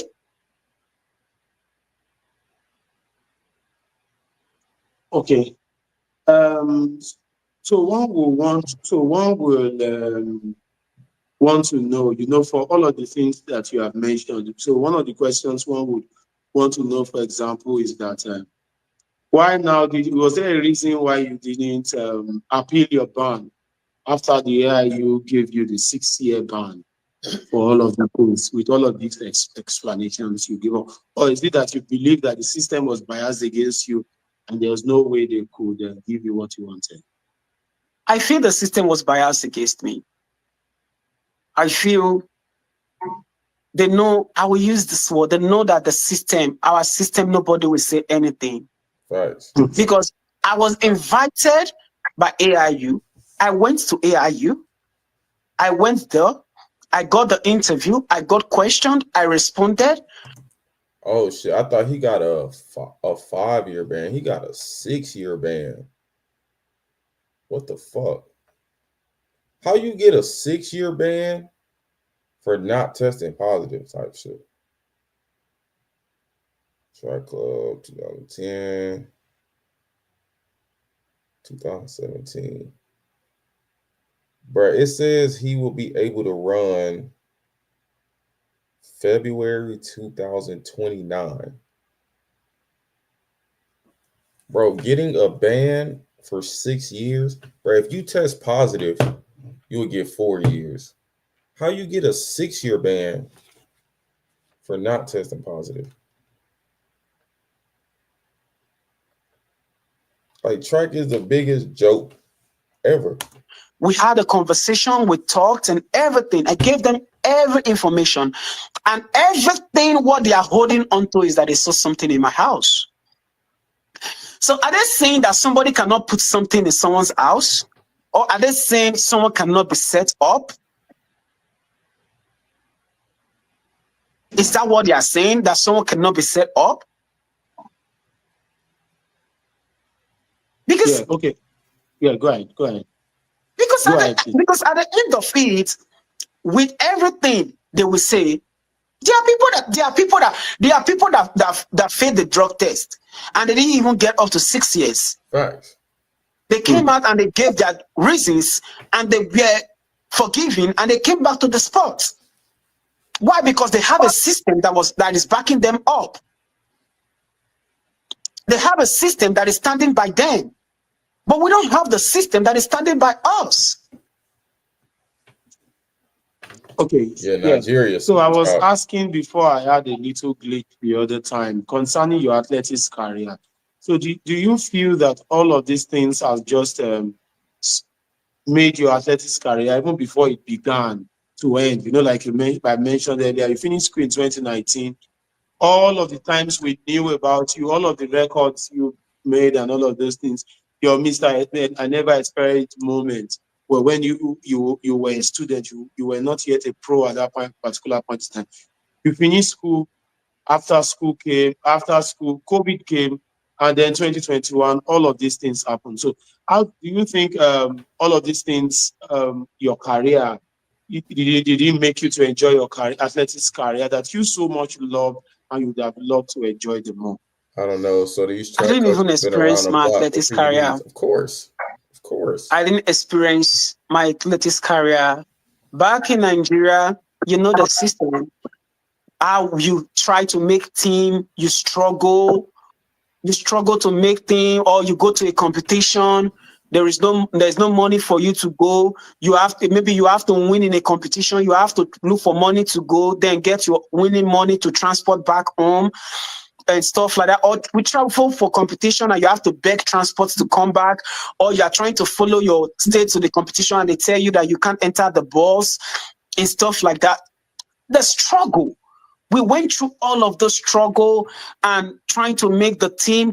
And I knew how I made my first team. I was screened out of the competition. It was Messier Man that made Nigeria to know me today. It was Messier Man. our former TD, Nesiema. He was the one that made Nigeria to know me because I was screened out of the competition and I was crying and I was walking away. And he called me and was like, what happened? And I told him, I said, I was screened out. He said, you have your secondary school result with you? I gave him my result and he said, no, go back. And he put me to the race. That was the year Nigeria knew that there was a talent. And I got to experience those years. Then I have to go to college. College became beautiful, beginning to face the real reality of track and field, experiencing college, experiencing track and field. And now it was the time for me to face the world. For me to face the world and see what the world has for me. The World Championship, the Olympics, running with great athletes, running with other countries, experiencing the beauty of track and field. Then, suddenly, my dream went the drain. COVID hit. I could not do anything. Then after COVID, we are coming back to the Olympics, and now the face of this happened. So I didn't even face. I didn't experience a professional career. I did not experience a professional career. So unfortunately, like you mentioned, it was your dream to be a professional athlete, and it was something that never came into the people. My dream was to go and win the Olympics. My dream was to go get my name stamped on the history of track and field. Which was unfortunately, it was taken away from me by people that have powers. Yes. So people want to know as we wind down, as we try to wrap up, what are you doing now to keep yourself alive? All of these things has happened, and like you mentioned, you don't want to appeal because of all of these things and the likes. Before I ask that, a lot of people have asked, so I'll just take that from now. A number of your former colleagues, do you have anyone, even if they are not, because we know that maybe because of the rules of all, you might not need to mention names here anyway, because of the rules of the thing here and there, they might not want to be seen with you and all of this. But do you have any of your former colleagues that still reach out to you one way or the other, or every of your friends have deserted you now that all of these things are happening? Everybody left. Even some of them followed me on Instagram. Some blocked me off. Yeah, it was a real trauma. See what I'm saying, bro? It's like one of the fakest sports. Like the people in his camp already know all this shit fake. Like they know that shit didn't happen. Like he didn't take nothing, he didn't do nothing. And they know bro was set up by the same motherfuckers they around every day. And the fact that they'll do some shit like that just goes to show like these track guys, man. Even someone followed me on Instagram immediately. Some blocked me off WhatsApp. Some sees me and they true face away like they don't know me, they don't see me, and stuff like that. So nobody reached out. Nobody. I think if anybody actually tried to check with my teammates in college, some of my teammates in college, when they tried to see if I was okay and stuff like that. But apart from that, nobody reached out to see if I was okay, if I was alive, if I was surviving, nothing. Okay, so like I mentioned earlier, you have a lot of support from Nigerians on the comment section and all of those things here. And I'd love to know now, presently, what are you doing at the moment, at least now that the professional career is not there? What are your plans for it? What do you plan to do going into the future to be able to help yourself through all of this? It's really difficult. It's really, really difficult. I'm not gonna lie. Nigeria is difficult to live in and stuff like that. So I went to college. I have my college certificates, which all of them I misplaced them when Paul moved my things to the garage. I lost all of the stuff. So if at all, I will have to try to get it from my university again and maybe get back to the US, do a lot of things and get myself ready. It's just because I don't really want to tell people where I am, what I'm doing, like stuff like that. I feel I just want to leave it like that. I just want to leave it like that. I'm trying to get my feedback. I just trying to find a life. I'm trying to find a life as I track and field. It's difficult. I'm not going to lie to you. It's difficult because I see people running every day, see people going to competitions every day, people running the World Championship, the Olympics. Sometimes I feel like I'm supposed to be here showcasing my talent. I'm supposed to be here showcasing the gift I have, but I can't anymore. And what else to do? Right now, I'm not going to lie, it's difficult because mentally I am drained. Mentally I am drained. I'm not going to lie. The only thing that comes into my head right now is just maybe just end everything and forget everything, because I built my life around this thing. I built my life around this thing. I have suffered. I have worked hard to get to this stage. Now I can't do what I love anymore. It's killing. It's killing. Okay, yeah, just before we wrap up, Jenny Edward has the question. So let's just pick it up from him and then we'll wrap it up here from there. Of course, Nigerians, we know we can spend the whole day talking about this. Otumba Charles Mide is asking if you come back to track and field after the ban. Like Devine already answered that earlier. I said for him, he's saying that the ban is 6 years, and he believes that for him to start training again, looking for a coach and all of those things is not something he wants to go into. Again, Johnny Edward, over to you.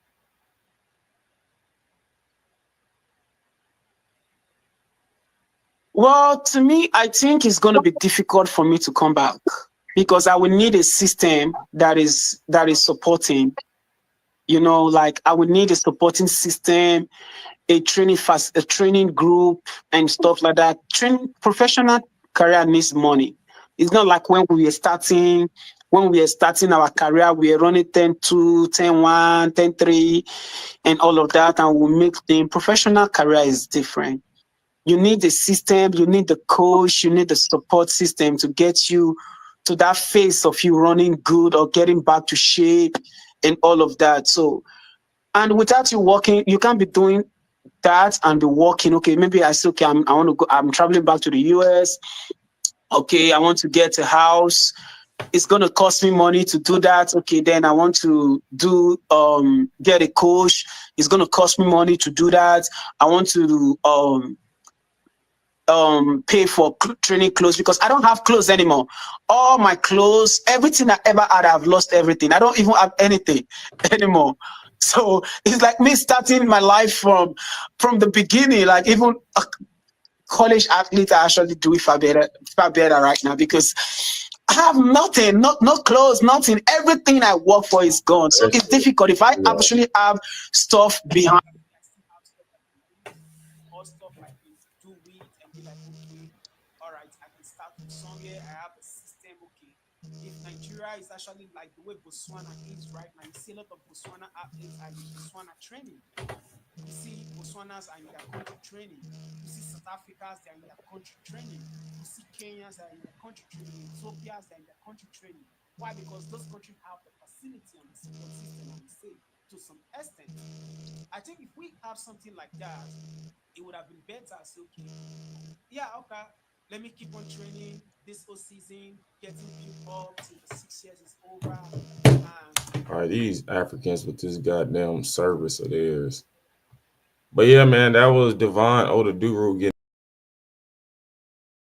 Oh shit, that was bro getting by his agent Paul Doyle, his coach Raina Ryder, and other people. Puma, you know, Paul Doyle is like the Puma guy, he's like the Puma agent.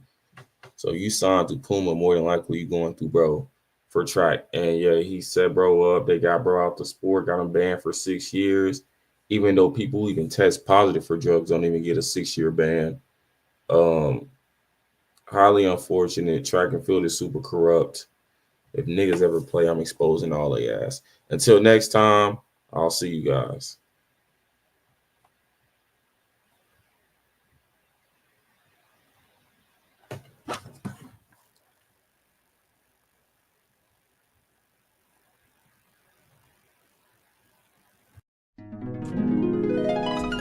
World champion of what? World champion of what?